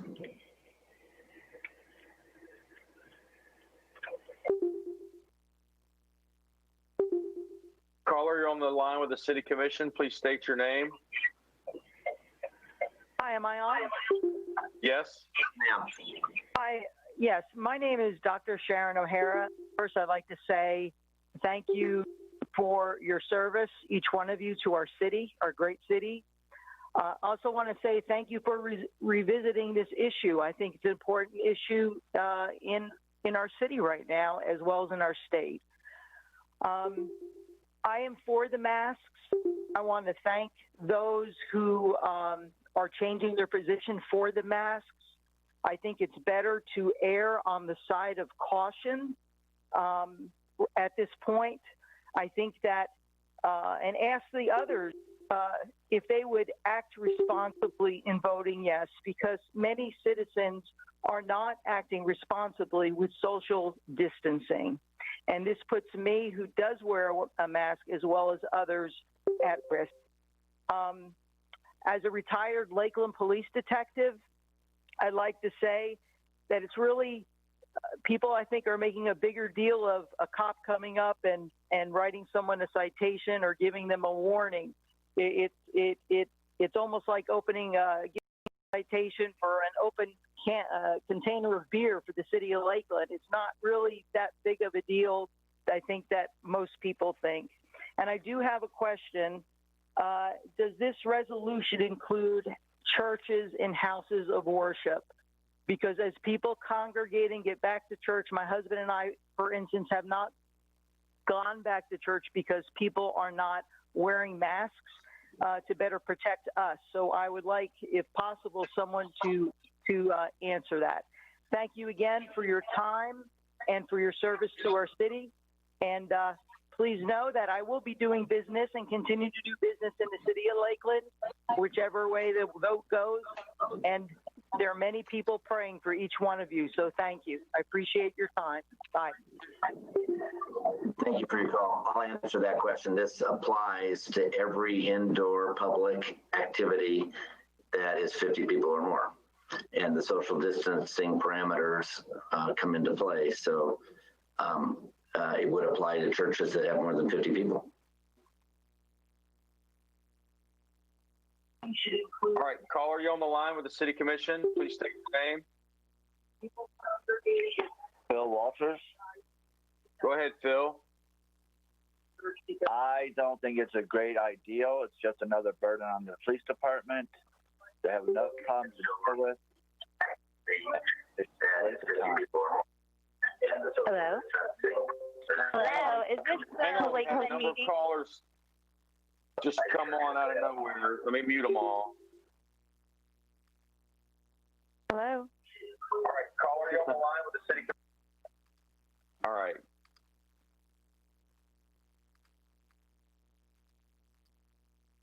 Sorry, go ahead, caller.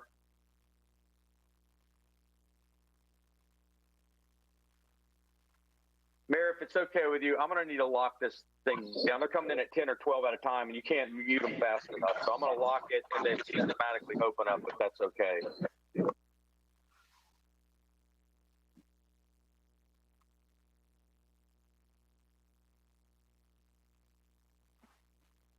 Caller, you're on the line. Go ahead.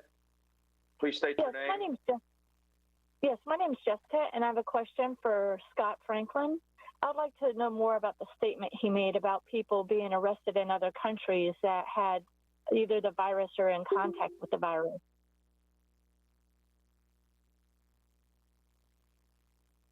Sure. Early on, and when we were seeing film footage coming out of China, they were raiding apartment buildings in the middle of the night and dragging people out of their homes and putting them into camps. Okay, how come?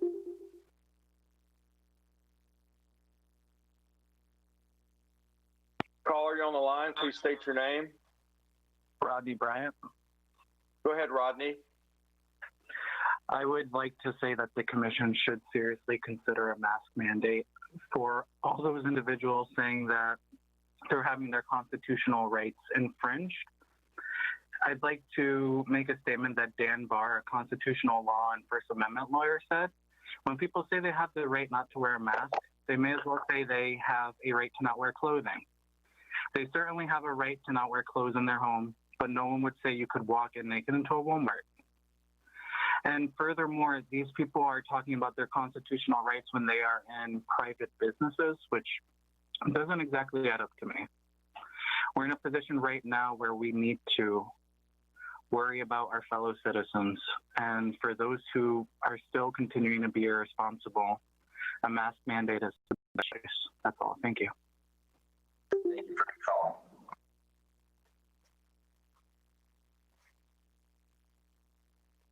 Caller, please go ahead. State your name. Hi, my name is City Commission. Hi, my name is Krista Kondrachek. First, I want to thank the whole commission for your time and your diligence on this issue.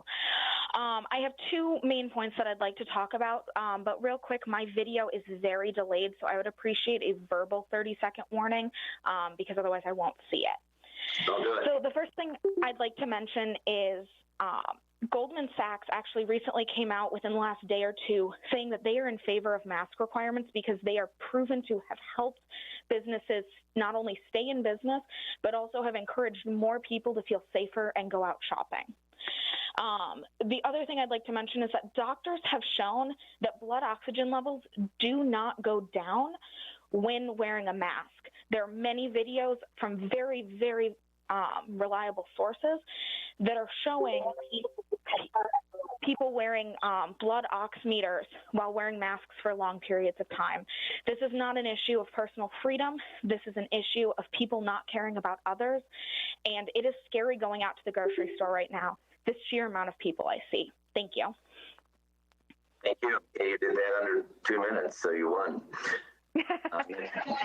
Next caller, please.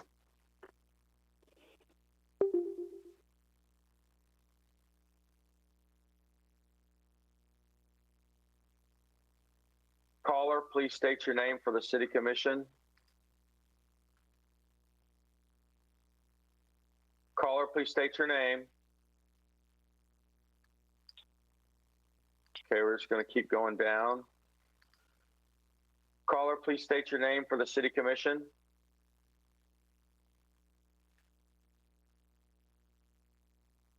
Me you're talking to?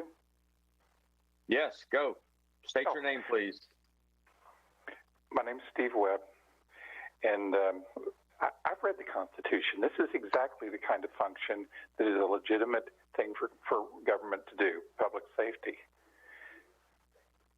And the biggest, beyond enforcement, making it the policy protects an awful lot of businesses who would like to tell people to go home without a mask that at this point do not believe they can do so safely. And just improving that situation would improve the community, which is exactly the function of government. And to call this socialism, to compare this with Stalin cleansing the Ukraine, or Mao telling students that they can physically attack teachers, is just ridiculous. That's really my point. Thank you, Mr. Webb.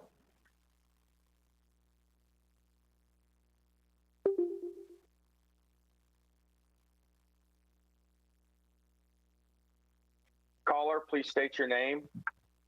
Jolene Yaxich. Go ahead. Go ahead. Hi, I'd like to thank you for letting us be able to voice our opinions and our concerns. I just want to know that our family has been wearing masks since March, and for our safety of our family. And I feel like the city commissioner needs to address the issue to be able to have it be mask mandated, because the masks help prevent the spread of COVID-19. It's spread through the water droplets, and for the mask to be able to have a simple covering over your face and be able to have those water droplets stopped from the mask and be able to protect yourself and the community, to be able to help small business owners to be able to keep their doors open, to help the economy, to have people feel safe, to be able to go outside with other people and do with social distancing. I think it is important for our city commissioner to be able to have this mask mandate, because for my family, we will continue to wear masks. We will continue to support our local community, our local businesses, because we love our community that we live in. And we will be able to do that with our masks on and be able to uphold the support of our local government, but also our doctors who have knowledgeable degrees in the medical that have been constantly telling us that we need to be able to protect ourselves and our community with the spread of COVID-19. Thank you. Thank you very much.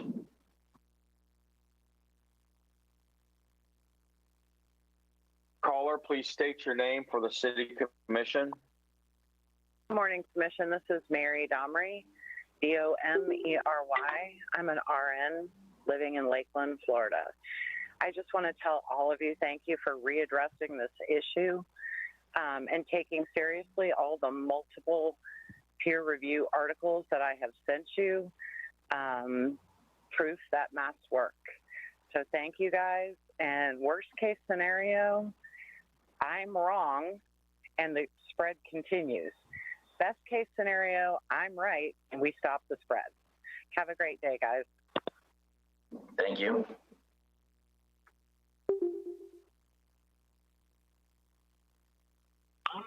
Caller, please state your name for the City Commission. James Ring. Go ahead, James. Thank you very much, Mayor and City Commissioners. I fully recognize this is not an easy issue. Also, I appreciate Commissioner Franklin's efforts to oppose this mandate, despite heavy criticism. I'm sad that the business community has been painted with a broad brush of being profit-driven. While I cannot speak for the business community as a whole, but as a business owner and veteran, I fully support individual rights. I'm not anti-mask. I wear a mask. However, I am pro-individual rights. Also, I have several concerns regarding enforcement. Since learning the spike, the business community has stepped up and done what it has always done. We've stepped in the absence of government and supported an educational effort to encourage individuals to act responsibly and wear a mask. Just yesterday, we provided 1,000 masks to LPD for distribution, and we have another 1,000 that will be delivered early next week. It was stated that you cannot expect to see results from this mandate, whether up, down, or the same, and I wish the business community would have been given the same opportunity to gauge the effectiveness of our educational campaign. We've undertaken this effort proactively without the financial support of the city. As a former law enforcement officer, I would argue it's easy to accept the risk when you're not on the front lines of enforcing this mandate. Thank you for your time and appreciate your service to the city. Thank you, Mr. Ring. Caller, please state your name. Caller, sounds like you're driving with the windows down. Go ahead. Melissa Cruz.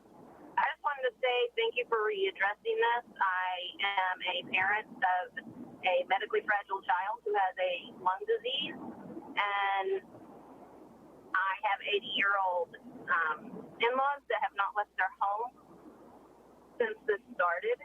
They are prisoners in their home, and not addressing this and not making masks mandatory would be the same thing as not providing special education services to a disabled student or a wheelchair ramp to someone in a wheelchair. It is an infringement on the rights of those with disabilities that cannot leave their home. I am a constitutionalist. I am a veteran. Mr. Franklin, I wanted to vote for you, but I'm just not so sure I can do that now. If you're going to stand for one individual's rights, you need to stand for everyone's rights. And enforcing a mask to shop, to go out in public, is not an infringement of constitutional rights. It is a safety health concern, just like wearing shoes and shirts. Also, I have not shopped in Lakeland since you refused to vote on this last time, and I will not shop in Lakeland. I will take my business elsewhere where I can, and I will go eat in restaurants elsewhere with my family, because otherwise I don't feel safe taking my 11-year-old son out in public when people are coughing and hacking wherever they go, and people don't have social responsibility. We are in a society of you versus me. It's all about me, and I don't care what anybody else does. So expecting people to take responsibility for their actions and look out for other people, that is a joke. So thank you for your call.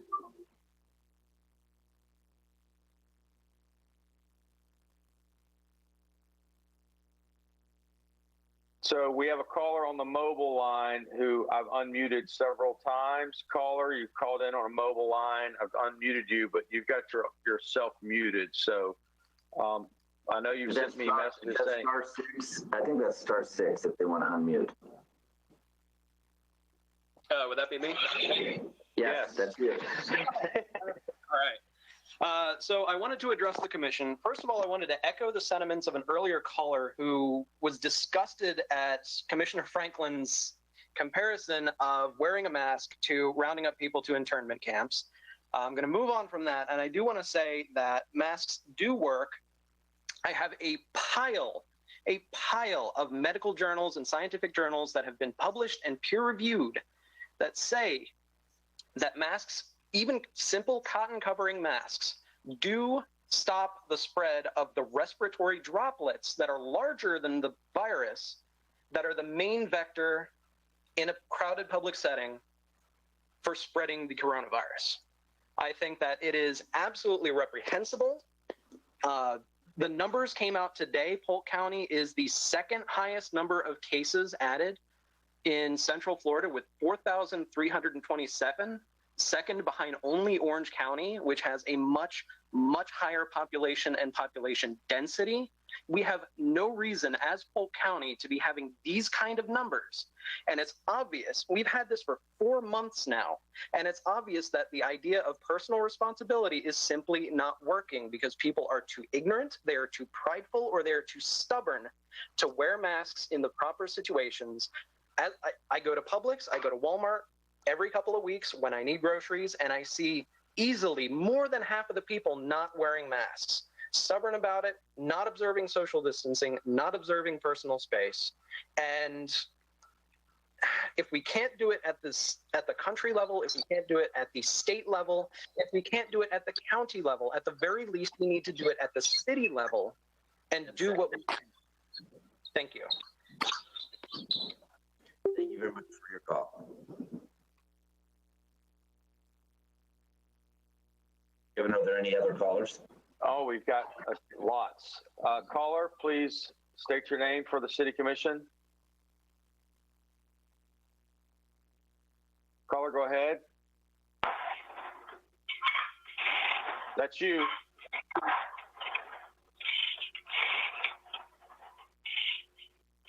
Go ahead, caller.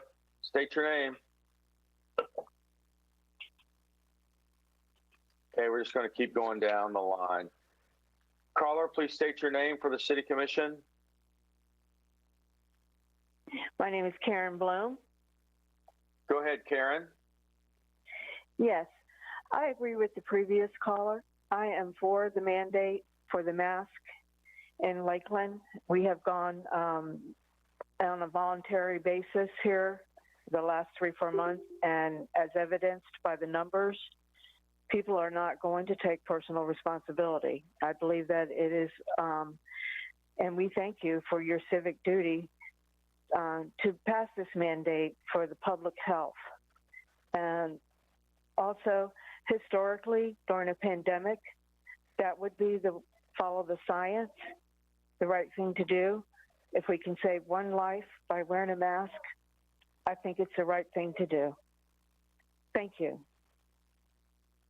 Thank you very much for your call.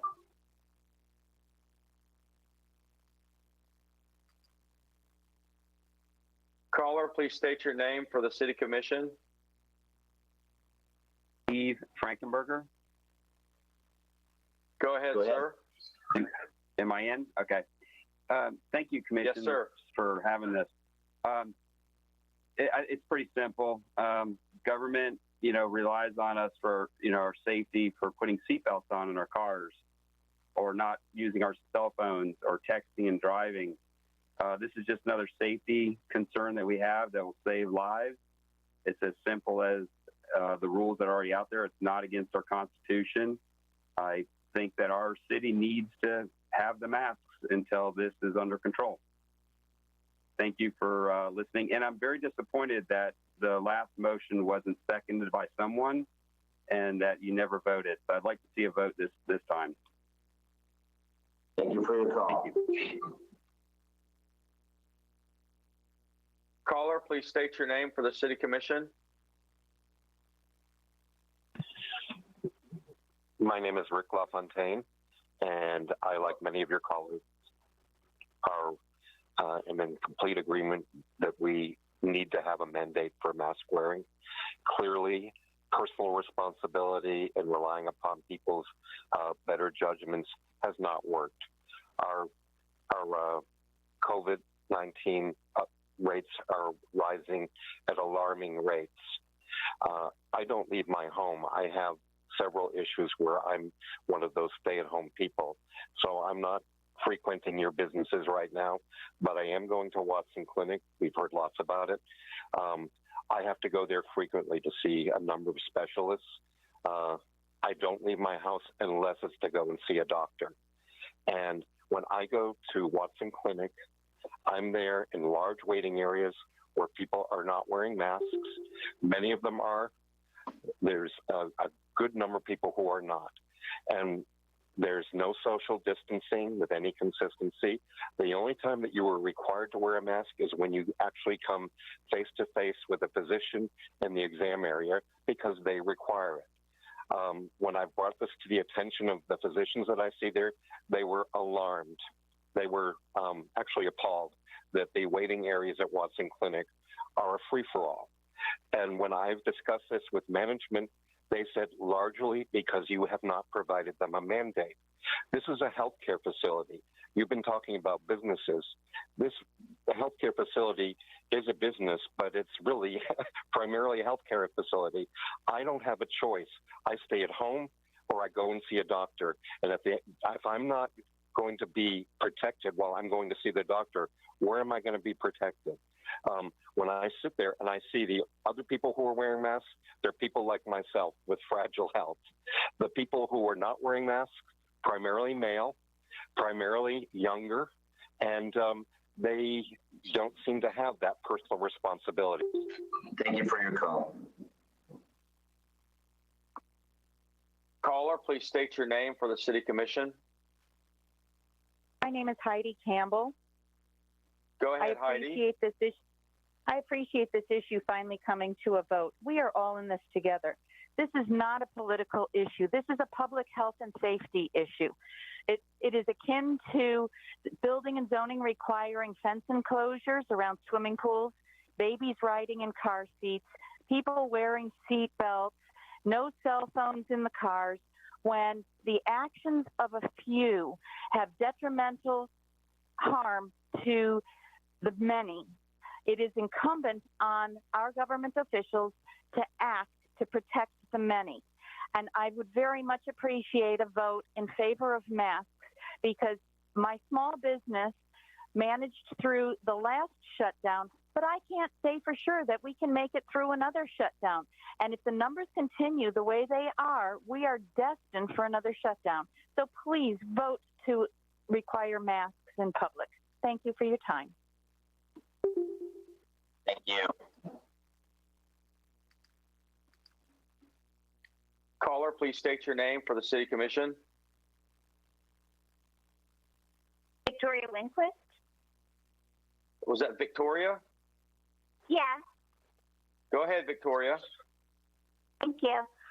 It's sad to hear everyone is letting fear control their lives when my Bible says the only being that I have to fear is God himself. And everyone's listening to Dr. Fauci, who is a globalist working with Bill Gates. And my Bible says, stop trusting in man who has but a breath in his nostrils. Of what account is he? In Isaiah 2:22. You know, the globalists want to reduce the world population. And this is all going to the New World Order. People need to start reading their Bibles and putting their faith in God because the Great Tribulation is coming.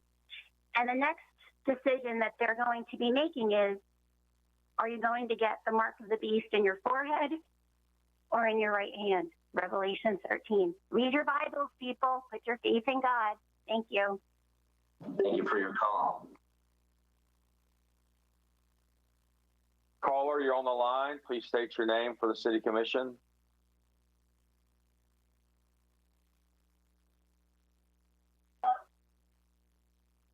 That's you. Go ahead.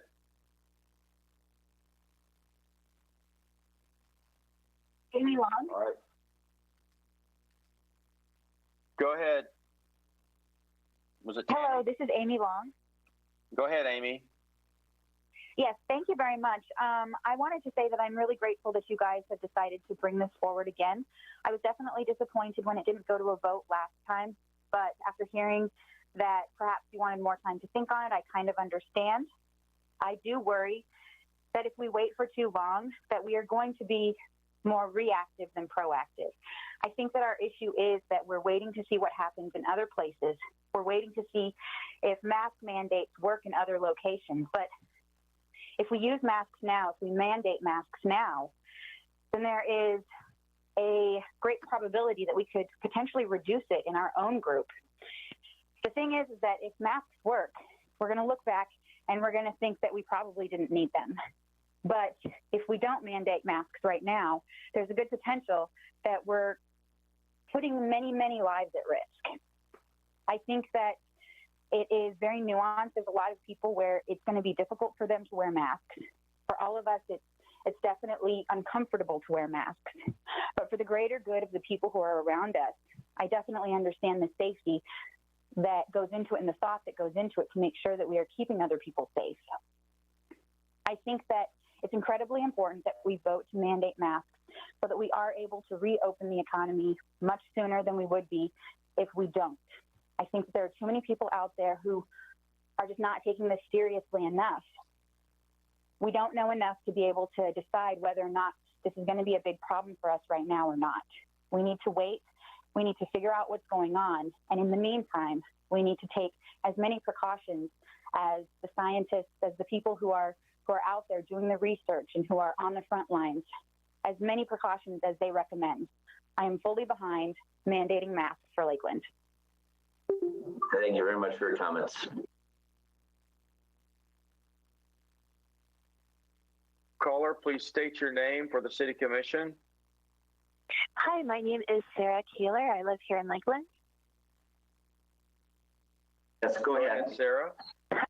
Okay, thank you. And the video is lagging, so if you could give me a verbal 30-second warning, that would be awesome. You're on.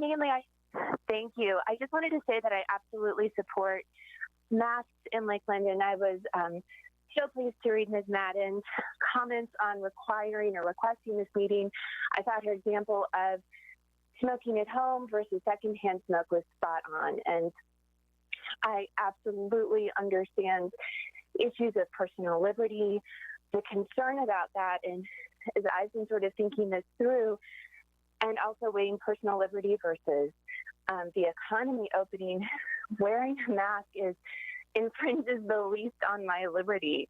It isn't any different to me than a seatbelt. And is it inconvenient? Absolutely. But as somebody whose my father dealt with cancer, he is in an unsafe sort of physical condition.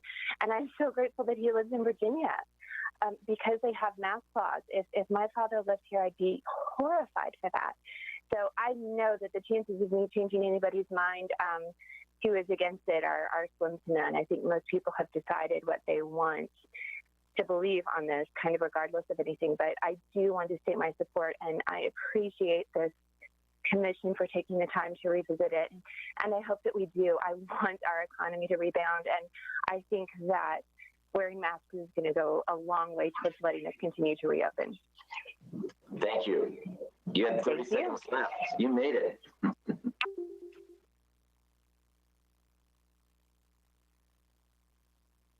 Caller, please state your name for the City Commission.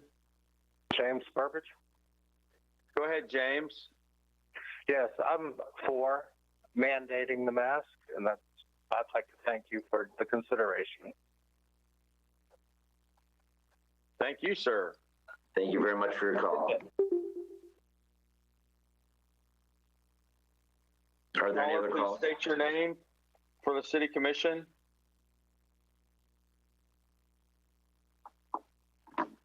Caller, please state your name for the City Commission. We'll come back to them. Caller, please state your name for the City Commission. Patricia Woodruff. Go ahead, Patricia. Thanks. Just quickly, a couple of points. I've not heard any of those who wear masks and want to wear masks acknowledge that there are some who cannot. Please remember not to prejudge those who are not wearing a mask, because you don't know the reason just by looking at them. A lot of the comments are saying stubborn and uncaring, and that's very likely not true. So please don't automatically assume an unmasked person has done so out of a choice on their part. More to the point of the vote, I don't think that we need a mandate. It's already being handled by our community. Businesses are choosing to require masks or not. And there's a Facebook page, there's probably more than one, that lists businesses that require masks. So people that it's very important to them are already informed about what businesses they can shop in or not if they wish. They all have a choice about it. So I don't think we really need a mandate to. I think that our community is handling it just fine. There are plenty of other municipalities in Florida that have chosen not to make a mandate for same or similar reasons, and their numbers have not increased. So I think we'll be fine without one. Thanks.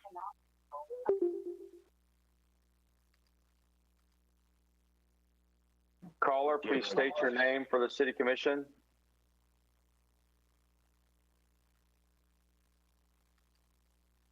I'll keep going down the line.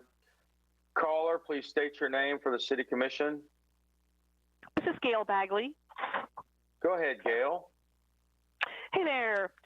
Let's look at some of our current city ordinances which were not passed during a public crisis. We've got some ordinances on grass and weeds. We have ordinances on public spitting. We have ordinance on stagnant water and so forth. We seem to have survived them, and none of them caused a public health crisis. The public health crisis we have now is a worldwide pandemic in which a deadly virus is spread by air droplets. Surprise, you can't see them.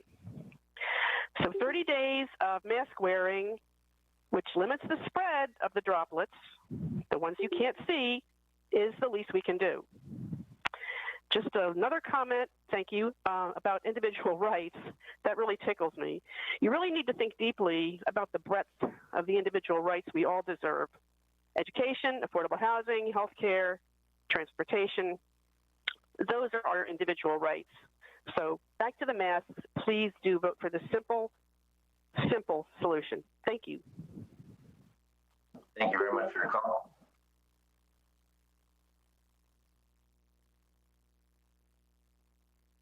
Caller, please state your name for the City Commission.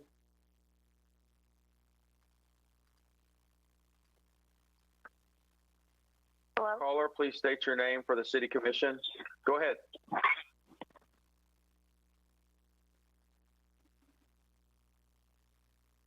Caller, please state your name. Yes, that's you. Go ahead. State your name. My name is Bruce. Okay, Bruce. I'm concerned about our constitutional rights about wearing the mask.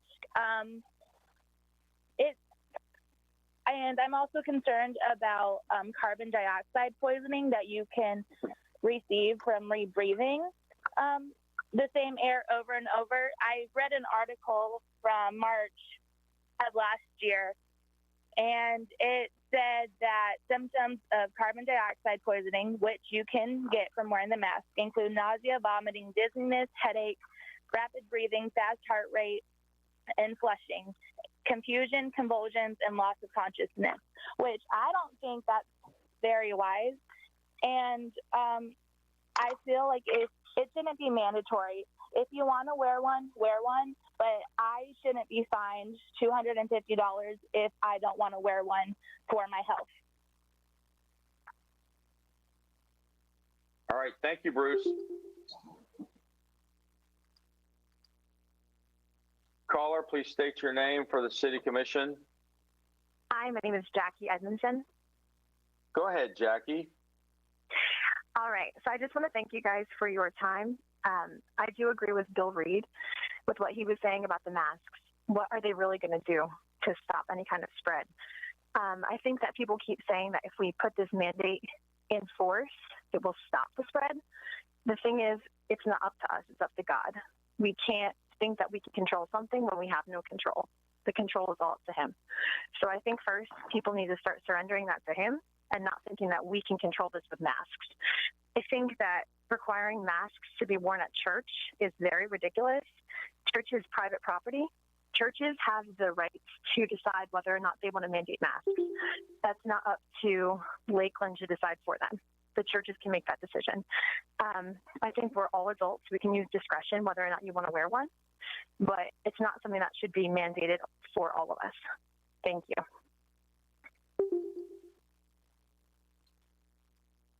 Kevin, are there any additional callers? We have a caller on the line who I keep going back to that we are going to give one more chance to. Caller, would you like to address the City Commission? So, Mr. Mayor, based on that, we have no more callers. However, per your request, we locked the meeting and we have a handful out there that would like to come in if we unlock it. That's the pleasure of the commission. What would you like to do? We did announce a lock, so is that enough? Do you feel that we have heard enough representation? I guess it's a question. Yes. Yes. Okay. So I think we leave it locked, sir. Thank you very much. And I thank those callers and apologize to them for not including them. But I think we've had a good smattering of voices. I do want to clarify one thing I misspoke about, which was with respect to churches. It is not 50 churches, 50 people or more within the church. It's a public place. And even though that churches are privately owned, they are public assembly places. And this mask ordinance applies to all churches. And they would have to then use social distancing. So you could be in with the companions in your home, 6 feet away from other people, and not have to wear a mask in that scenario. However, there have also been many studies done about singing as one of the big ways that those droplets get communicated. So even in the services, it's a caution to think about singing in that regard. And of course, many people still have online services available as well. City Attorney Davis, do I need to clarify anything differently than that? No, I think that states it. Okay, and Commissioner Walker. Just making sure. I want to make sure that was corrected. So thank you for clarifying that, Mr. Mayor, about house of worships and churches. Thank you very much. Do we know what happened to Commissioner Madden, Kevin? No, sir, I do not. I just want to make sure she knows she's not on or off. And Commissioner Madden, if you can hear us but can't see us, call in to Kevin, I would guess, at this point. I think she just had her camera off, but maybe she's muted. Let's see. Oh, you show her on the everyone? Can you hear me? Yes, I can hear you. Yes, we can. Okay, good. Okay, sorry. I've been having a little bit of an internet glitch, but I've been listening and I'm here. Got it. All right.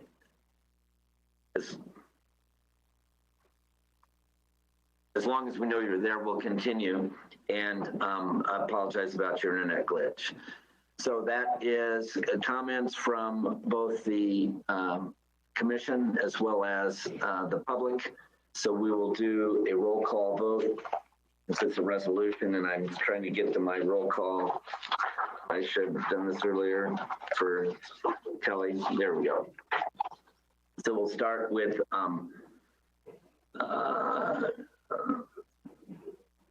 Commissioner Walker. Yes. Commissioner McCarley. Yes. Commissioner Franklin. No. Commissioner Madden. Yes. Commissioner McLeod. Yes. Commissioner Reed. No. And myself, yes.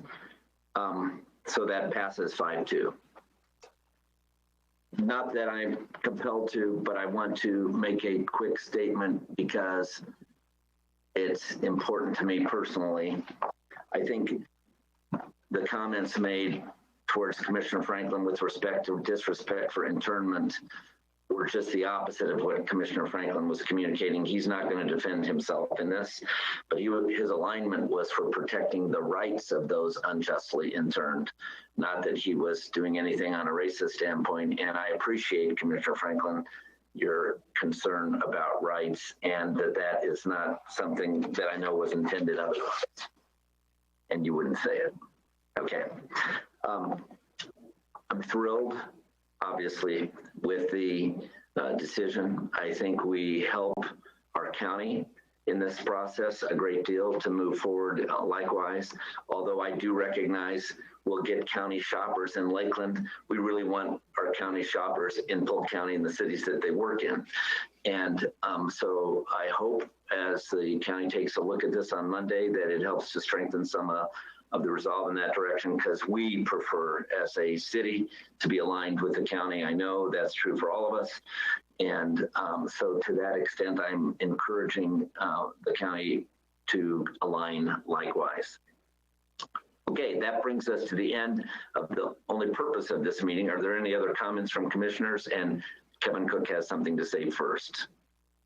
Mr. Mayor, if you could just go over, we've got a number of media watching. If you could just go over the enforcement one more time, because that was not clear in this broadcast. Thank you so much.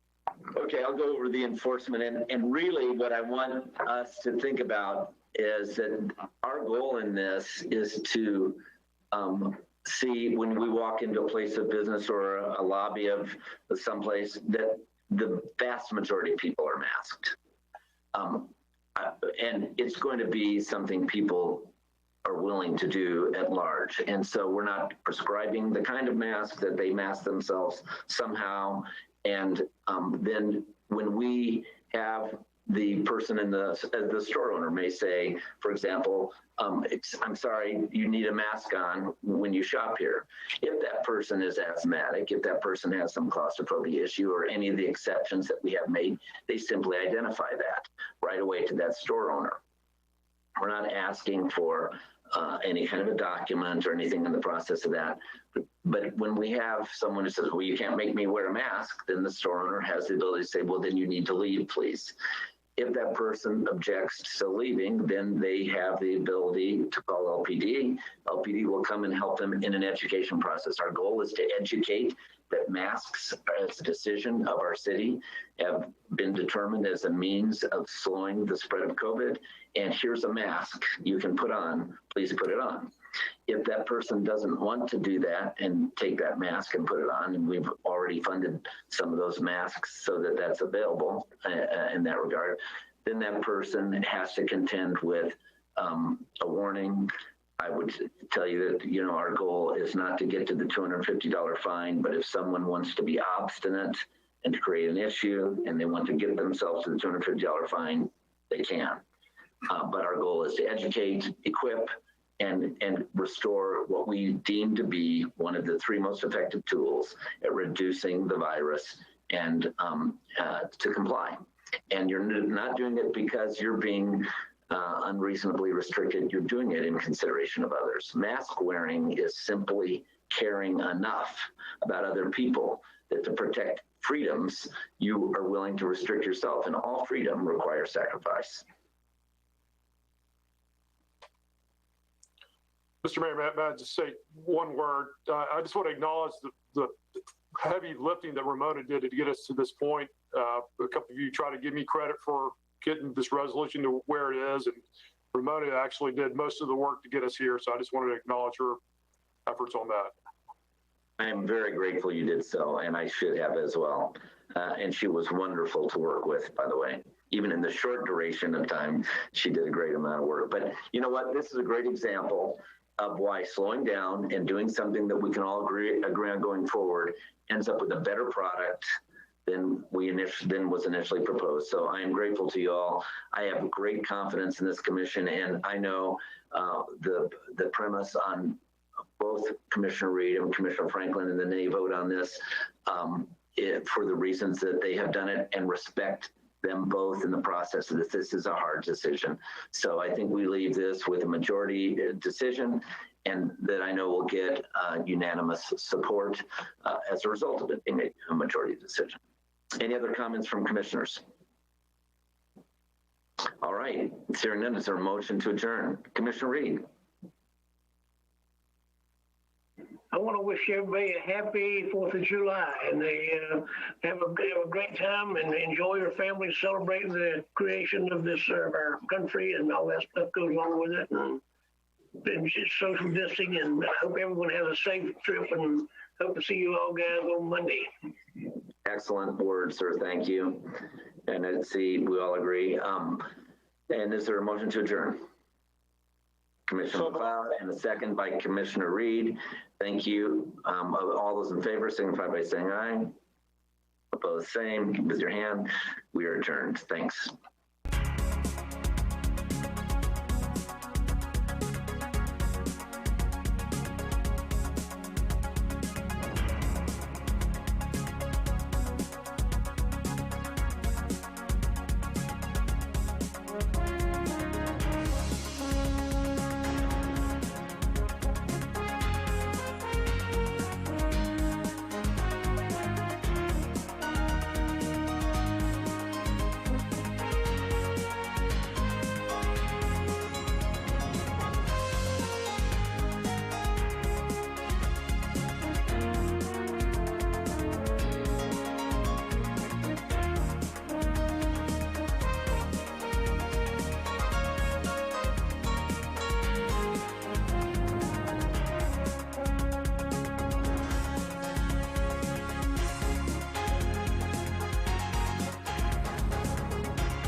The tropical weather outlook issued by the National Hurricane Center in Miami, issued at 7:27 a.m. Eastern Daylight Time. For the North Atlantic, Caribbean Sea, and the Gulf of Mexico, tropical cyclone formation is not expected during the next 5 days. These are the noon observations for the local area on Thursday, July 2nd. At Tampa International, it was mostly sunny. The temperature was 90 degrees, the dew point 70, and the relative humidity 51%, producing a heat index of 95. The wind was west at 10 miles an hour. The pressure was 29.99 inches and rising. At St. Pete Clearwater Airport, it was sunny. The temperature was 91 degrees, the dew point 74, and the relative humidity 57%, producing a heat index of 100. The wind was west at 8 miles an hour, gusting to 20. The pressure was 29.99 inches and rising. At downtown St. Petersburg, it was mostly sunny. The temperature was 87 degrees, the dew point 75, and the relative humidity 67%, producing a heat index of 96. The wind was west at 6 miles an hour. The pressure was 29.98 inches and rising. At Lakeland, it was partly sunny. The temperature was 88 degrees, the dew point 73, and the relative humidity 62%, producing a heat index of 96. The wind was southwest at 7 miles an hour. The pressure was 29.99 inches and falling. Elsewhere around the region, temperatures were between 88 and 93 degrees. It was sunny at Sarasota-Bradenton Airport and Punta Gorda. It was mostly sunny at Brooksville, Plant City Municipal Airport, and Winter Haven. At Bartow, Orlando, and Fort Myers, it was mostly sunny. It was partly sunny at MacDill Air Force Base and Kissimmee. At Venice Municipal Airport, it was fair. Marine reports along the coast and offshore buoys. At the Seaman site at Cedar Key, winds were west at 3 knots. Air temperature 80 degrees. At the Seaman site at Venice, winds were southwest at 6 knots. Sea temperature 89 degrees. Air temperature 86 degrees. At 100 miles west of Bayport, winds were west at 14 knots. Wave heights 2 feet. Wave period 3 seconds. At 210 miles west of Captiva, winds were north at 2 knots. Your coastal waters forecast for the KHB 32 listening area for the following marine location, Tampa Bay waters. Issued at 9:17 a.m. Eastern Daylight Time. This afternoon, west winds 5 to 10 knots, increasing to around 15 knots in the afternoon. Bay and inland waters a moderate chop. Isolated thunderstorms. Tonight, west winds around 10 knots. Bay and inland waters a light chop. Isolated thunderstorms. Friday, west winds 5 to 10 knots increasing to around 15 knots in the afternoon. Bay and inland waters a moderate chop. Scattered thunderstorms. Friday night, west winds around 10 knots. Bay and inland waters a light chop. Isolated thunderstorms. Saturday, west winds 5 to 10 knots increasing to around 15 knots in the afternoon. Bay and inland waters a moderate chop. Scattered thunderstorms. Saturday night, southwest winds around 10 knots. Bay and inland waters a light chop. Scattered thunderstorms. Sunday, southwest winds 5 to 10 knots, then becoming west around 15 knots in the afternoon. Bay and inland waters a moderate chop. Numerous showers and scattered thunderstorms. Sunday night, southwest winds around 10 knots. Bay and inland waters a light chop. Scattered thunderstorms. Monday, southwest winds 5 to 10 knots increasing to around 15 knots in the afternoon. Bay and inland waters a moderate chop. Numerous showers and scattered thunderstorms. Your coastal waters forecast for the KHB 32 listening area for the following marine location: coastal waters from Englewood to Tarpon Springs out 20 nautical miles. Issued at 9:17 a.m. Eastern Daylight Time. This afternoon, west winds around 10 knots. Seas 2 feet. Bay and inland waters a light chop. Isolated thunderstorms. Tonight, west winds around 10 knots. Seas 2 feet. Bay and inland waters a light chop. Isolated thunderstorms. Friday, west winds around 10 knots. Seas 2 feet. Bay and inland waters a light chop. Scattered thunderstorms in the morning, then isolated thunderstorms in the afternoon. Friday night, west winds around 10 knots. Seas 2 feet. Bay and inland waters a light chop. Isolated thunderstorms in the evening. Scattered thunderstorms after midnight. Saturday, west winds 5 to 10 knots increasing to around 15 knots in the afternoon. Seas 2 feet. Bay and inland waters a moderate chop. Scattered thunderstorms. Saturday night, west winds around 10 knots. Seas 2 feet. Bay and inland waters a light chop. Scattered thunderstorms. Sunday, southwest winds around 10 knots. Seas 2 feet. Bay and inland waters a light chop. Numerous showers and scattered thunderstorms. Sunday night, southwest winds around 10 knots. Seas 2 to 3 feet.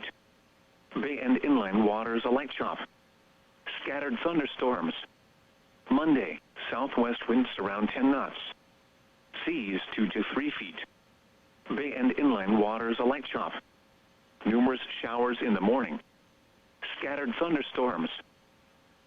Your coastal waters forecast for the KHB 32 listening area for the following marine location: coastal waters from Englewood to Tarpon Springs out 20 to 60 nautical miles.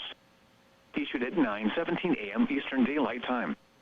This afternoon, west winds around 10 knots. Seas 2 feet. Tonight, west winds around 10 knots. Seas 2 feet. Isolated thunderstorms. Friday, west winds around 10 knots. Seas 2 feet. Isolated thunderstorms.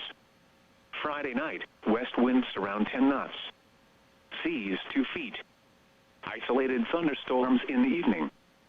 Scattered thunderstorms after midnight. Saturday, west winds around 10 knots. Seas 2 feet. Isolated thunderstorms. Saturday night, west winds around 10 knots. Seas 2 to 3 feet. Scattered thunderstorms. Sunday, southwest winds around 10 knots. Seas 2 to 3 feet. Scattered thunderstorms. Sunday night, southwest winds around 10 knots. Seas 2 to 3 feet. Scattered thunderstorms. Monday, southwest winds around 10 knots. Seas 2 to 3 feet. Scattered thunderstorms. Now for the official National Weather Service forecast issued 9 a.m. Thursday, July 2nd, 2020 for the KHB 32 listening area for the following counties in Florida: Hillsborough, Pasco, Pinellas, and Polk, including the cities of Newport Richey, Zephyrhills, Clearwater, St. Petersburg, Brandon, and Tampa. Rest of today, partly cloudy with scattered showers and thunderstorms. Highs in the lower 90s. West winds 10 to 15 miles an hour. Chance of rain 40%. Heat index readings 100 to 105. Tonight, mostly clear in the evening, then becoming partly cloudy. Isolated showers and thunderstorms. Lows in the upper 70s. Southwest winds around 10 miles an hour. Chance of rain 20%. Friday, partly sunny with scattered showers and thunderstorms. Highs in the lower 90s. West winds 10 to 15 miles an hour. Chance of rain 50%. Friday night, partly cloudy. Scattered showers and thunderstorms in the evening, then isolated showers and thunderstorms after midnight. Lows in the upper 70s. West winds around 5 miles an hour in the evening, then becoming light. Chance of rain 30%. Independence Day,